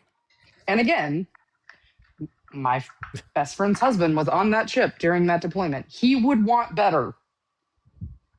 He would not sit there and say, because he went through that horrific deployment, he wants that for other people. He wouldn't say that. Look, this type of logistical failure, which is the only way to describe it, is understandable if we were the ones who were attacked and we had to scramble. That happens. We were attacked on December 7th, 1941. We had to go to war without being fully prepared. That happens. But this was a planned war, a war of choice, and we can debate whether it was wise or not is not the subject matter at this point. But it is incumbent upon our military leaders to provide for the logistics for the deployment. And here they didn't do it. And the answer is why. And that's what needs to be found out. You're absolutely right, Scott. I was on a live last night with high-ranking military, and we were kind of breaking down this entire system. Retired, but high-ranking. And Scott, that's exactly it. The logistics piece of it should have been taken care of. One of the people on my chat said, you know, this has never happened. I was actually someone in charge of sending supplies to people out there in the water.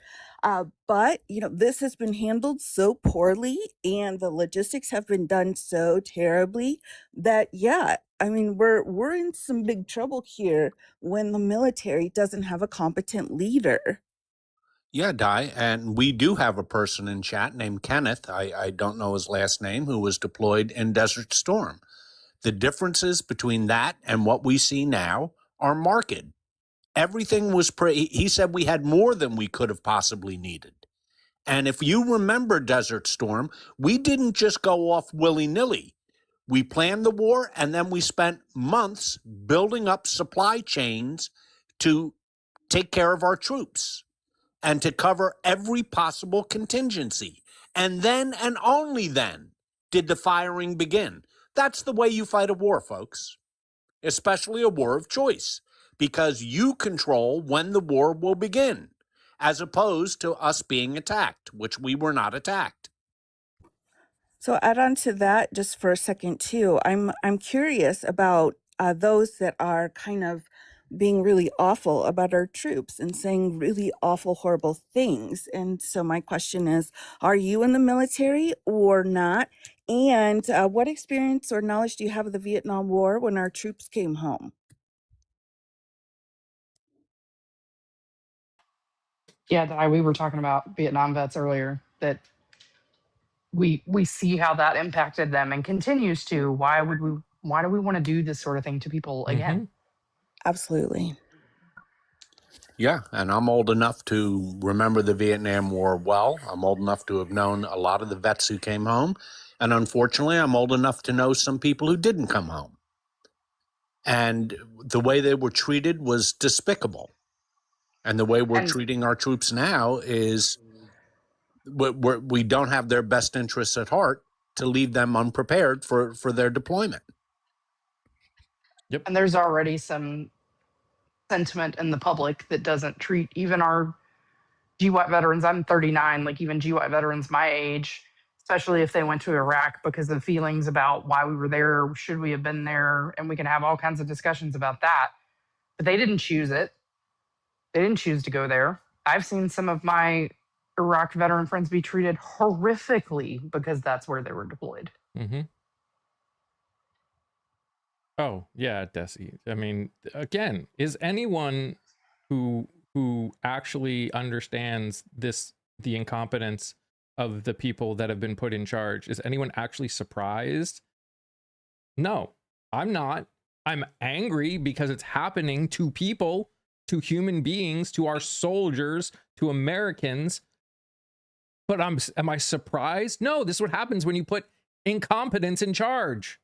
They do incompetent things. This is what happens when you put a president who literally has no clue what he's doing and is probably in end stage dementia or something like that. This is what happens when you put a friggin' a guy who has no experience and is just basically a Fox News host in charge of all of our military. This is what happens when you put a Secretary of the Navy in who has no clue what he's doing. When you have all of them together. And quite frankly, Mike, it's not just this. It's emblematic of this entire shambaholic administration. Everything from the reflecting pool to the White House ballroom, to our foreign alliances, to the on again, off again, maybe sometimes tariffs. Everything this guy does is by the seat of his pants with no thought for consequences and no thought for what's going to happen downstream as a result of his decisions. It's why our economy is not producing any jobs. The incompetence runs throughout this entire administration. This instance that we're discussing today is merely emblematic of that. And he'll do nothing but try to do whatever he has to do to pad his own ego. It doesn't matter. I mean, there's already been all this back and forth about them trying to remove service members' names from those that have asked during all of this, because he's arguing that, oh, well, they happened during a ceasefire, so they're not actually part of the numbers. Like, how disgustingly insulting to them and their families. Absolutely. And remember the cemetery situation where he was just huge out of line. I'm sorry, I didn't know if you guys talked about that or not. Yeah. I have we have some friends that I don't know why it took them this long, but their final line in the sand for I'm done with this guy was the the asking for donations email that he sent out that included a picture of a service member's casket. Yeah. And the AI slop of him looking a whole lot thinner than he is in real life, standing next to General Patton and General MacArthur, this a 5-time draft dodger. Right. It's disgusting. And by the way, we have a lot of Trump supporters now in the chat who are making some inane comments. Let me ask you guys a question. Name one competent person in this entire cabinet. I'll grant you Marco Rubio, maybe. Name one other even marginally competent person in the entire cabinet, any office at all. Name one. Yeah, I think I actually have less respect for Marco Rubio than most of them, because I don't think he's stupid. I think he's a smart person. I agree. I have I didn't less say I respect for him. respect Marco Rubio. No, what I I'm know. saying is he's the only one who has a marginal competence to hold the job that he has. Right. Name one other person in the entire administration anywhere that is competent. And to the I know. I was saying he makes me even angrier because he should know better. And to the person who talks about the secretary, us not knowing about the Secretary of the Navy. So the original Secretary of the Navy, when this war started, was just a businessman, had no experience whatsoever in military at all. And a campaign donor. The current one is a former captain. That doesn't mean he knows how to lead the entire Navy. Based on his experience, he doesn't. Just a captain. Does that mean captains can't be smart and don't have the capability? Of course not. But to pretend that just because he served in the Navy means that he's competent to lead the entire Navy, again, is ignorant.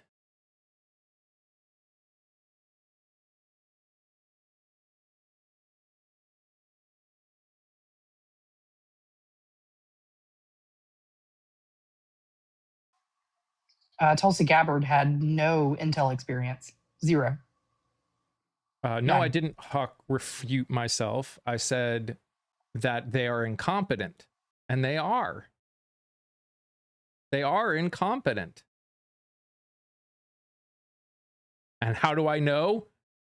They have left a ship out there for 260 days without resupply. That's incompetence. Exactly. Angel, I didn't deny that she had leadership experience, and I'm not taking anything away from her military experience. I respect her military experience. What I'm saying is, if you're going to be the director of national intelligence, you should probably have some experience in intelligence. This idea that just because you can lead means you can lead anything is crazy to me.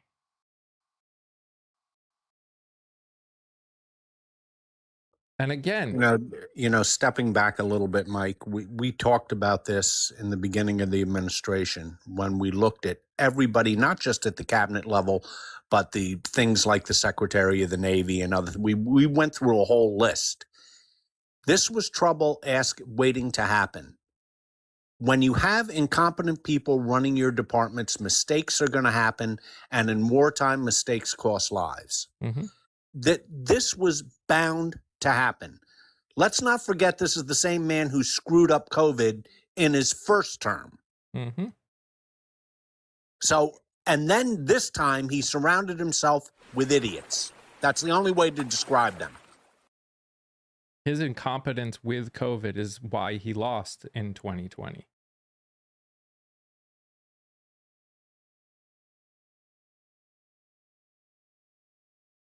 Okay, to the person that said you're seeing supplies drop by helicopter, that's exactly what one of the military people on my panel last night said. She said this shouldn't be such a terrible situation because they can pack it up and drop it off. So I really hope that that is actually happening. And again, there's a difference between dropping some supplies off to keep them from all starving to death and actually giving them a resupply. There's 5,000 people on the Abraham Lincoln, and that's just the Abraham Lincoln. We're not even talking about the destroyers and everything that are part of the actual, strike group. They've all got to get resupplied. And you cannot resupply 5,000 people with a helicopter or two. True. Emergency situation only, right? That's what I was talking about when they're dropping right now. If you're going to restock an entire aircraft carrier, is that what it is? I mean, Forgive me, I don't remember. The Abraham Lincoln is, yes. Okay. Of course, it's going to need a lot more than that. They're getting what they need? No, they're not. What they need is to get off that ship.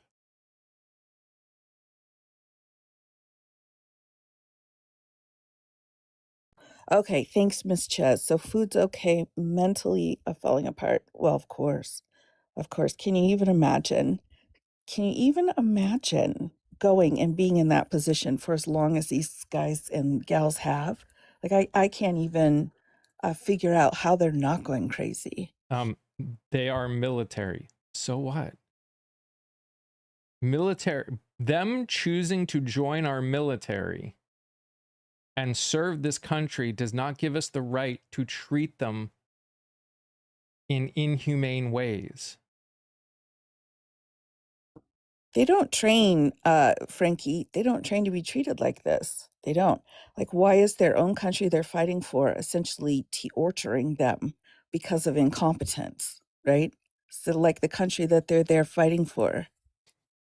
Why does how much what does my amount of service have to do with my ability to say something is inhumane or not? They are real men and women who are struggling and attempting to take their own life because of the conditions that they are being put in. You know what is wild is that I'm sure some of these same people go to work and complain about crappy conditions at their job.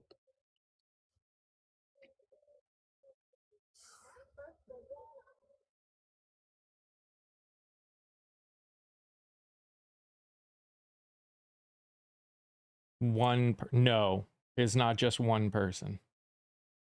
If you think it's just one person, you aren't actually paying attention to what's going on. 260 days. I just don't I'm not quite grasping how people here, some of the people in the comments here are saying that's what they trained for, or, this is what they signed up for. Anybody saying that means you've not done any research whatsoever or been around or acknowledged any kind of military assistance, because what you're saying right there actually shows me that you're absolutely incompetent. So I'm not sure you really have much more to give to the conversation other than rage baiting and hating our soldiers, which makes you un-American. I want to point out the comment from Miss Ches, because this is the most important part to me. Yeah, we got to get them help right now. But look at what she's saying. I get my mental health care from the VA. It is so hard to get in. Mm-hmm. Imagine what's going to happen when they get back. Mm-hmm. Our system is already overloaded. We already aren't providing enough mental health care to people, active duty or veterans. And all we're doing is making the situation worse. Well, and absolutely. And let me real quick reply here to Bear Yoda. Anyone that says what I'm saying, listen, Bear Yoda, all right? My entire family's been military for decades. In fact, I'm the first one in my family to go to college instead of in the military. And I was signed up to go into the Army until I was sexually harassed by the recruiter. So I had to step back down again. So don't be coming after me because you're a dumbass, all right? Because I'll say, I won't give a lot of details. Guy. I won't give a lot of details, but I will say that, because I don't think my partner would mind me sharing this. When he got back from his 2020 and 2021 back-to-back deployments that at that time held the record for the longest time at sea with no port calls, that's now been broken. He was not okay. And he got out shortly after, retired, and just like she was saying, he needed to go talk to somebody. We needed to go talk to somebody together.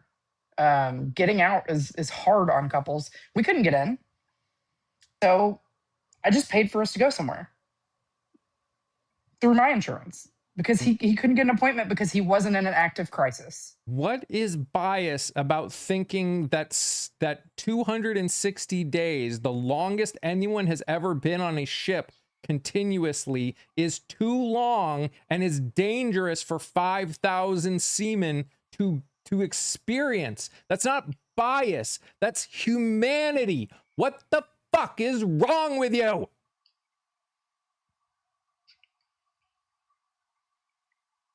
And they will likely come home and have to battle with whether or not they ask for help, because they won't want to get med boarded out. It's not they have bills to pay. Dangerous. Well, the sailors on the Abraham Lincoln and what their family members have said would disagree with you. Loyalty? What are you talking about? I'm a 6-year disabled Army veteran with 2 deployments. What are you talking about? None of us have ever enlisted. What are you saying? And in all caps. So you just, pick one. Be loud or be wrong. but don't be both at the same time. It's hard to correct both.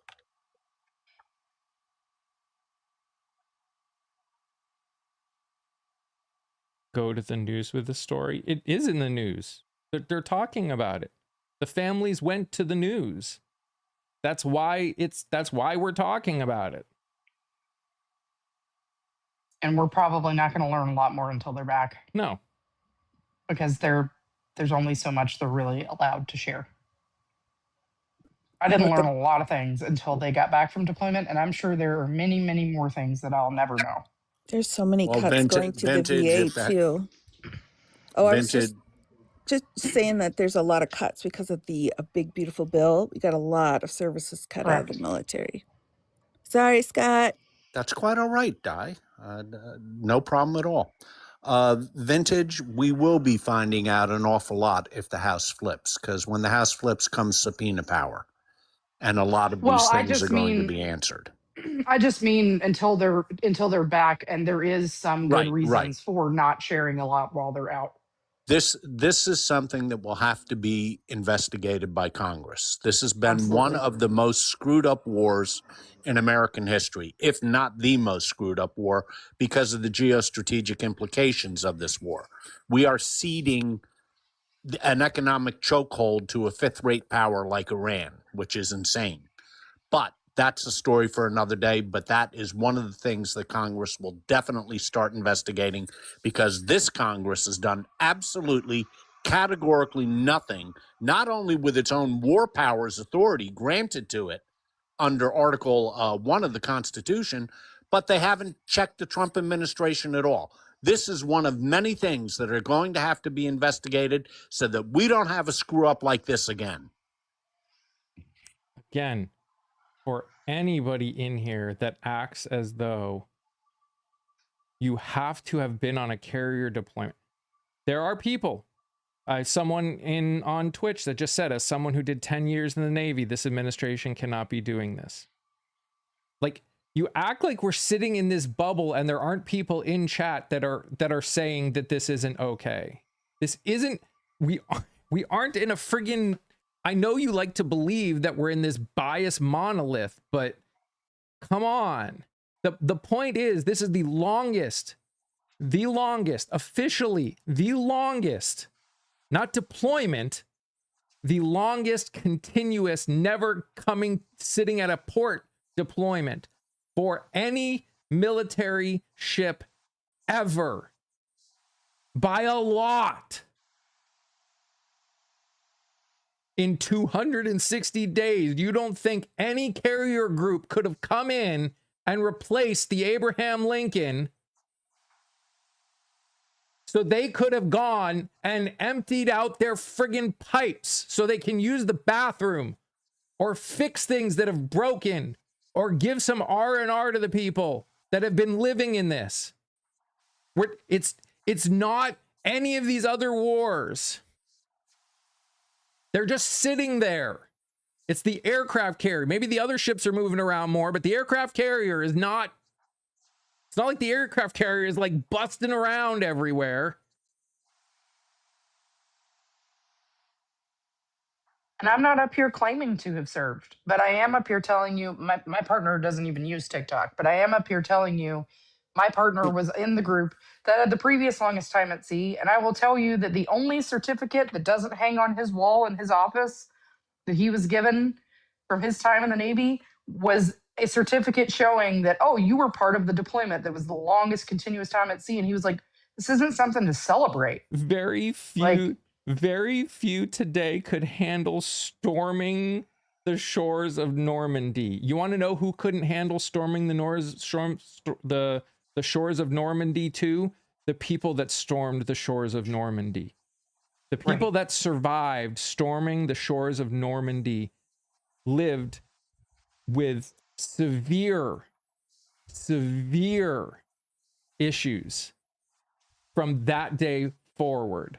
So pretending that only right now we couldn't do it is wild, because you obviously have never talked to anyone who actually stormed Normandy.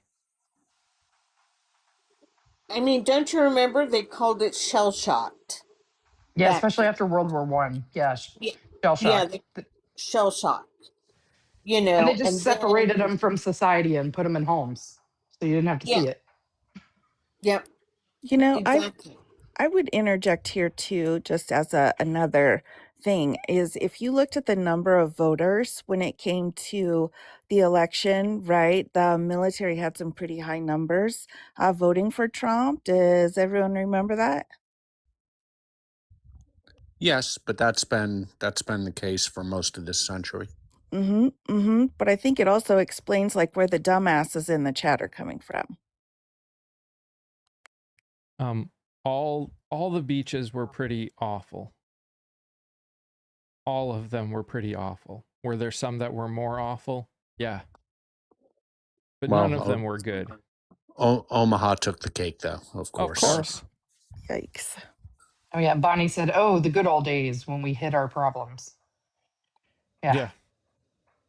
Let's just go back to people, drinking themselves to death and not asking for help. Let's just dial back a little bit of progress. If you join the military, this is not the risk you take.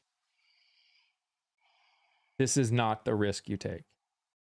There's literally nothing in signing up that says you may have to stay on a boat in a military action for 260 days without any port landing. Question here for Papa. When you join the military, you Yeah. join assuming that your superior officers will have your best interests at heart and will prepare you in the best way possible for the combat mission you will be asked to perform. Is that not correct? Absolutely. Yeah. You don't join the military and say, well, if we're prepared for battle, that's nice. If not, guess we got to fight. No. You assume that your superior officers will provide you with the best weapons, supply, food, and logistics to accomplish your combat mission. Absolutely. I mean, and also and you brought up, you've alluded to it several times and brought it up about the planning, but you prior plan when you're going to do something, you reverse plan it. So you know what the end goal is, and then you pedal it back on how you're going to accomplish it so you don't run into logistical things like the problems that they're seeing now. Absolutely. That's the American way of war. And as Kenneth, who was a veteran of Desert Storm, pointed out early in the chat, everything they could have possibly dreamed for as a combat soldier was provided for them. And that took time. And President Bush, G.W. Bush, took his time making sure that we had allies, that everything was laid out before the first shots were fired. And to the person that says, obviously, Scott has never served, what does that matter? Scott was asking a question to someone who has served. There are lots of people that have served in this chat that are also agreeing. Well, yes, I come from a military family. It's true. I went to law school. However, my best friends, all of them, 5 of them, went to West Point. All of them, on multiple occasions, commanded troops in combat, and they are the ones who I listen to. So that's where I'm getting my information from. How about you, wise ass? Where are you getting your information from? Newsmax? Scott, I think in this instance it would be unwise ass. Cavim Tour, I know, is mostly making a joke, but that's so true. MAGA hates boring logistics. See, Pete Hegseth doesn't care about something boring like that. He wants to be out and to go out and say that everybody's full of testosterone and they can run around and look cool and sharp and muscly in their uniforms. You think he's wanting to spend his day just talking about logistics? Oh yeah. And you're right. It is inflammatory to say Trump and Hegseth hate America, but I also believe it. I truly believe that they hate America. I think they love this warped idea of America that their Christian nationalist / billionaire minds have made up in their heads. Brown Jug says all liberals hate the military and America. Okay. How much does Trump love the military? You know, the same man who has said on countless occasions that people who serve their country are suckers and losers, and is a 5-time draft dodger himself. And that he likes people that don't get captured. Yeah. When he was referring to, I know you know this, Vintage, he was referring to John McCain, who, if anybody in American history was a war hero, that guy was a war hero. Trump doesn't love the military. Trump could care less about the military unless it gets him love and helps his friggin'... Guys, the Navy during his first presidency had to worry about hiding a ship with the name McCain on the side of it when he came to a base because of how much it was going to upset his ego. They moved the ship, and they put a tarp over the name of the ship to keep from inflaming our bizarre toddler in the White House. Oh my gosh, I've never heard that before. Mike Cash, you're a piece of shit. McCain is a better person than you or Trump could ever be. Go to your mom's basement, play with yourself, have fun doing whatever bullshit you do. My mama died 2 years ago. You know, how about when Trump desecrated Arlington Cemetery by taking photo ops with different people's family members while standing on grave sites. I mean, it's like stuff that you would not do.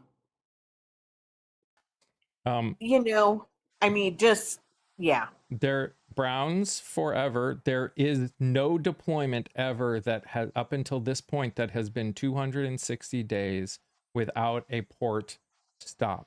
Ever. Literally ever. So to say that it's normal is a straight up lie. It has never happened. Ever. Do they think that the Navy doesn't keep up with their own records? It's insane. CA. You know what? Those people in a dress would probably be better leaders and soldiers than anyone in this administration right now. They are. And Rooster helpfully adds, Trump 2028. Hey, Rooster, have you ever heard of a thing called the Constitution? You might want to try reading it. Yeah, they don't care about that. Nah, they don't care. Constitution, you're funny. Constitution, my ass. I ain't never read no Constitution. Well, I doubt that person's read much of anything. It's a short document, people. It's only a couple pages. Yeah, and that way a MAGA could plow through it in no more than 8 or 9 months. Every deployment? Okay. Sure they do. Sure they do. Every deployment for as long as the Navy has existed. I'm sure it's happened. We have somebody saying sailors try to jump ship all the time. It's nothing new. Sailors have tried to jump ship before. Does that mean it's not a problem? Yeah, jeepers. This is crazy. See, why weren't they prepped? You don't even know what communism is. If you did, you would know that probably none of us up here consider ourselves communists. Well, not only that, I mean, let's look at it on a broader level. If we were in the middle of the ocean, continually walking through of human waste and other waste all the time, very little sanitary and little sleep and horrible MREs and other food that is being extremely rationed, that is going to affect anybody's mental health. I wanted to say this. CA says, just the fact that you deny it makes you a communist. So denying it is what makes it real. Oh. So what you're saying is that Let me write that down in my notebook. Donald Trump is actually a rapist. actually a pedo, actually a fascist, an authoritarian, an idiot. Well, now to be fair, I do think Bill Clinton did have relations with that woman. That's true. Hey, Browns forever down there. You're trying to come out and say it's not that bad, right?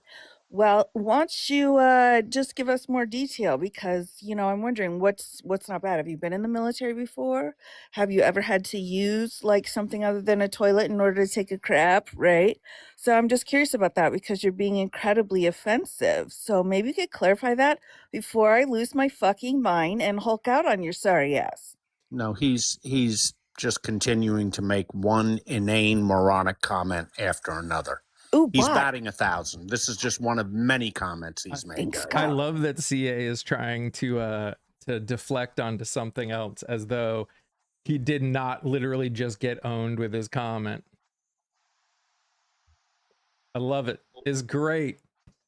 It makes me feel so good when I see people that make stupid ass comments then try and deflect when their comment gets turned back at them. And I'm going to say this. I know I said this earlier today, but we have a new group of people in chat. This is not a political issue. The reality is that if there was a Democratic president in office and this was happening, the GOP and MAGA would be losing their shit because of the fact that we're not taking care of quote unquote patriots. What is my military service, whether did or didn't have to do with me saying that it's inhumane for a ship to be on without ever having a port of call for 260 days, when there are people that have been in here that have been part of the military and part of the Navy that have said that it's inhumane. It's not just me. You think I'm not allowed to have opinions about how our military, how human beings, how Americans are treated just because I haven't served?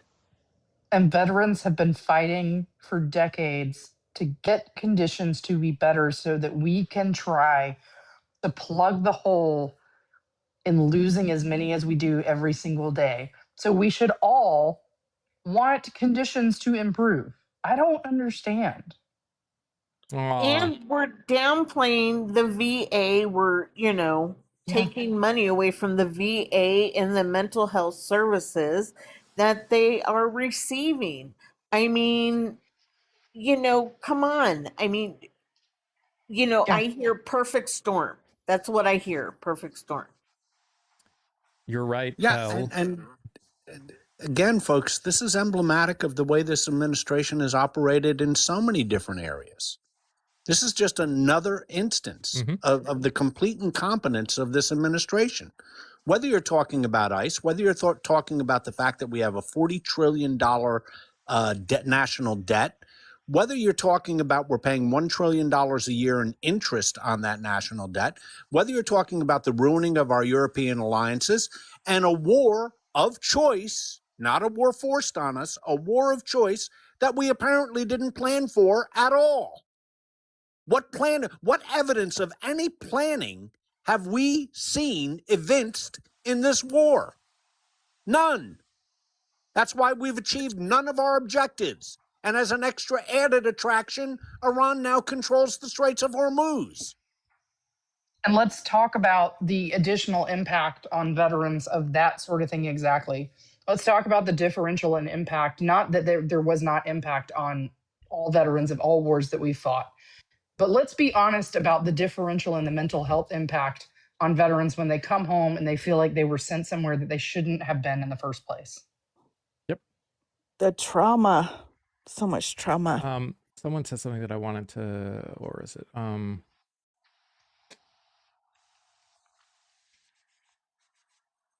That's part of our friend that was airborne. That's a big part of his struggle every day, and he's 100% disabled primarily because of his mental health.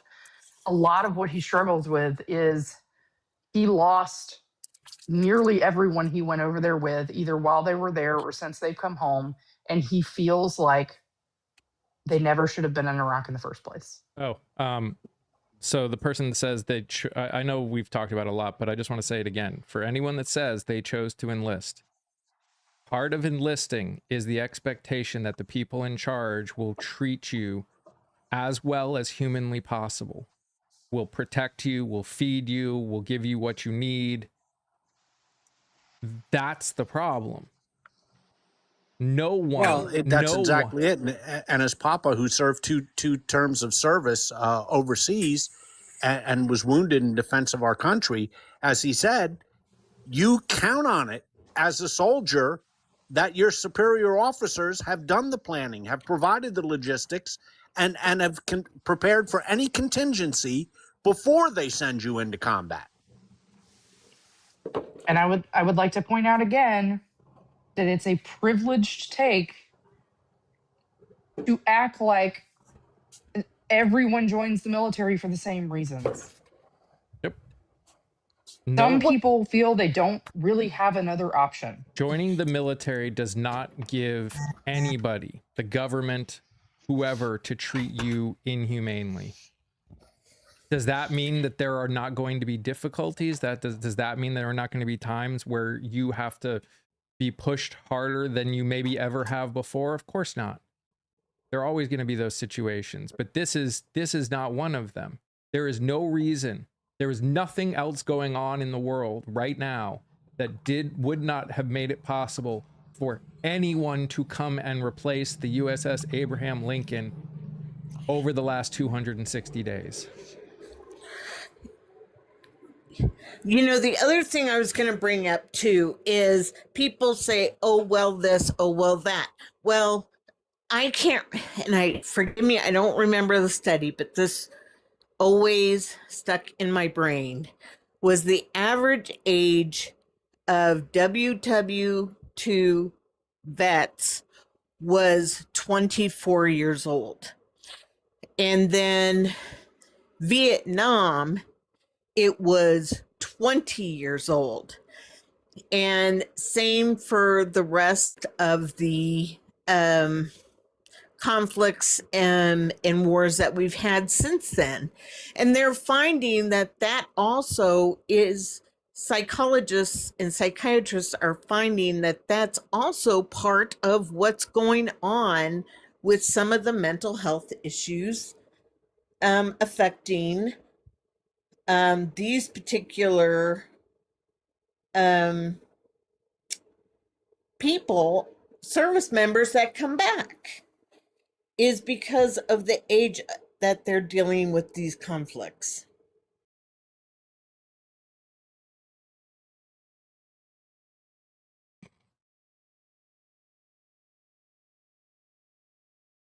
Why do they just assume we're all lying up here? Because it's the only thing they can say.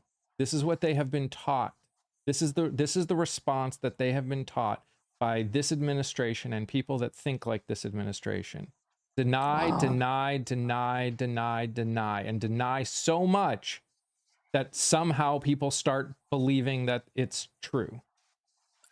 It's, I got a lemon down here coming for me. It says, I wish only bad, fear your evil soul. What are you saying, lemon? You're just, I like lemons, but I'm not sure. Can't get yourself sorted out so I can understand you, or what? The funny thing is if the Biden administration had evinced this level of incompetence, they wouldn't be shutting up about it. True. Mm-hmm. And we wouldn't be shutting up about it. That's the part that's crazy. This administration does the same thing over and over again. They create a problem,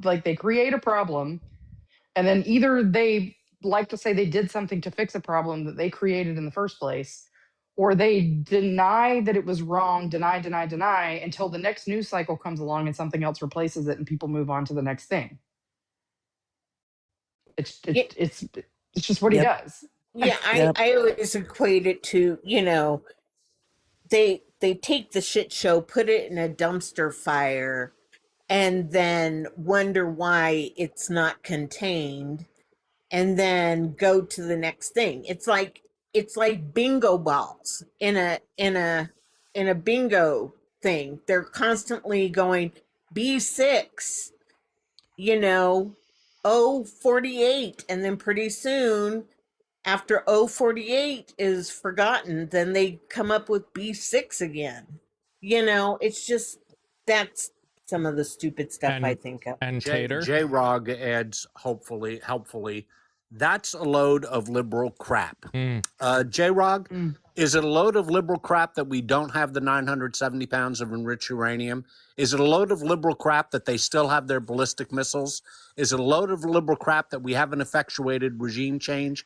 Is it a load of liberal crap that they still support the Houthis, Hamas, and Hezbollah, their proxies, so that they can continue their terrorist attacks?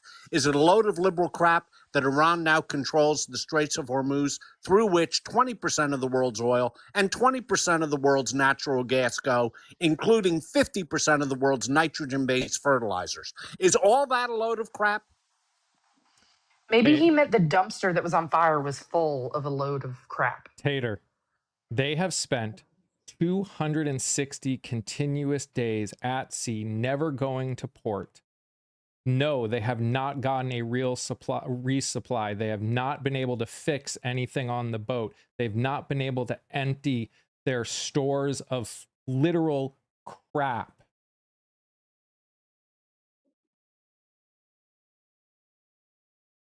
And again, I'm going to say, and this is a very unintelligent, uneducated statement, that, the ships in past wars and conflicts were not as technologically advanced as today. Thus, it takes more technology to maintain the ships, on average. I mean, for all their different systems. So They aren't starving. What kind of a Yeah. dumb statement is that? They're not starving, at least, right? They have helicopters going on and off all the time with supplies. Do you understand how many supplies it takes to feed 5,000 people? I don't think Like people a- understand how big an aircraft carrier is. No, It's like they a city, don't. isn't it? Yes, it's a They're city. massive. You can't just fly on a helicopter and drop off enough food for It- multi-thousands of people. It takes multiple days to move supplies onto an aircraft carrier. Correct. Thank you. Navy guy here. The Navy's messed up because the Department of Defense leader is an asshat. Yes. Best comment of the day. The award goes to you, sir. I would like to point out that and go ahead. Grace's point that the asshat leader of the United States military, we fired over 30 generals. So And there's in that his too. We're firing our time, most competent people.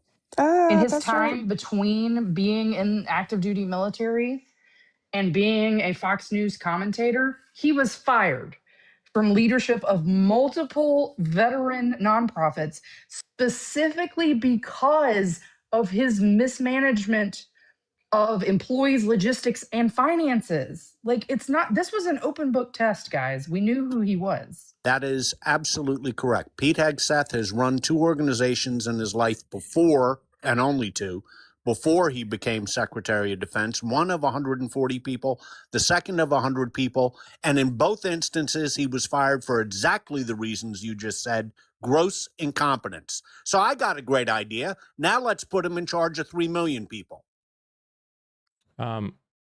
Again, Shifty. Why do you think it has anything to do with a party? Why do you think we don't have the capability of caring about humanity, human beings, how human beings are treated? Yes. Is it Republicans we're talking about right now? Yeah, of course it is, because Republicans are fucking in charge. These are people.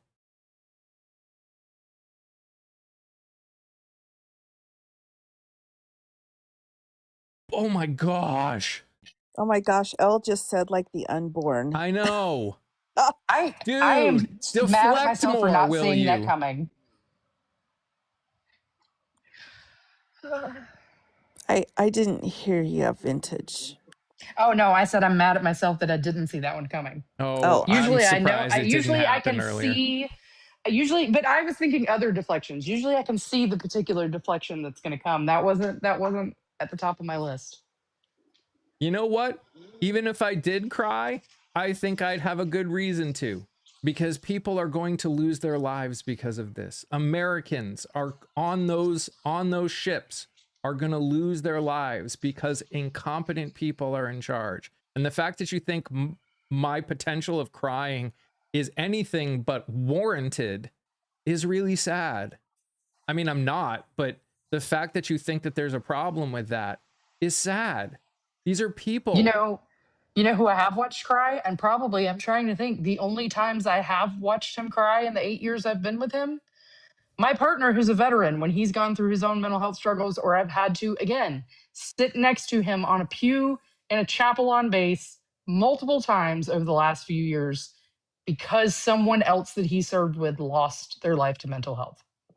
So I'm not going to mock people who cry.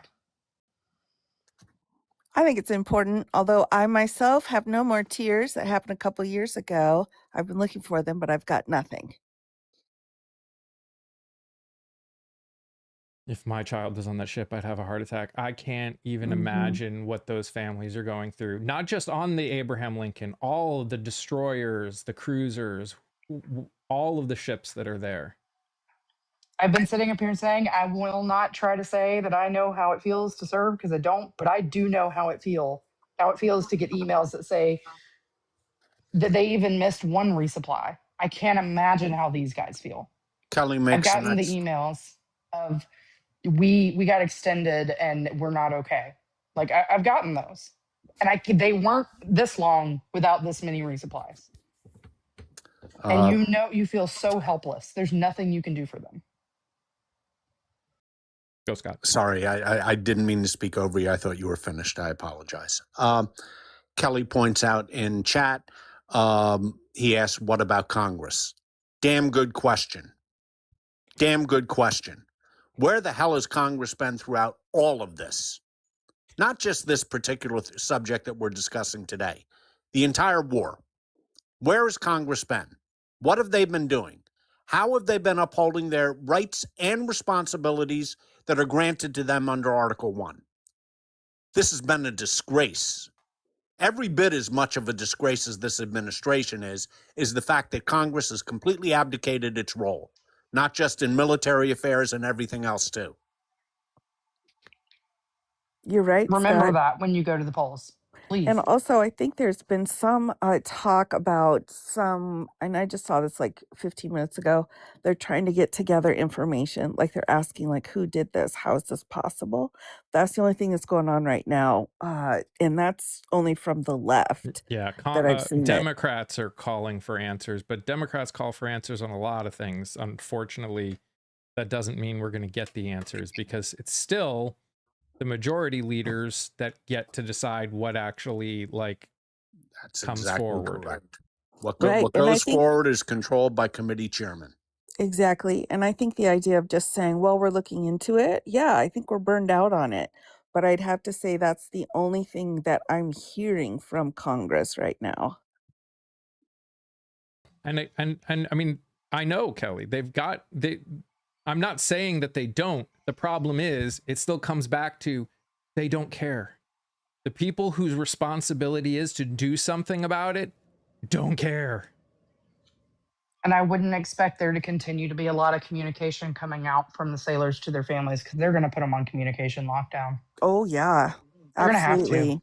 Yep. And I hate that for them, but it's what's going to happen. Yep. Cherry, like, did you just like read a military flyer before you came on here because, dude, read a room. Propaganda. The U.S. military doesn't quit ever. I don't think anybody said anything about quitting. Yeah, jeepers. Well, I don't. that you Yeah. got to understand, they do think know? the people that even considered leaping off the Abraham Lincoln in their mind are they see as quitters. Man, I really hope. And I mean this truly. I know it's going to come off sounding sarcastic, and I don't mean it that way at all. That I hope they never find themselves in that sort of headspace. I hope they never do have to understand it. I hope that for everybody.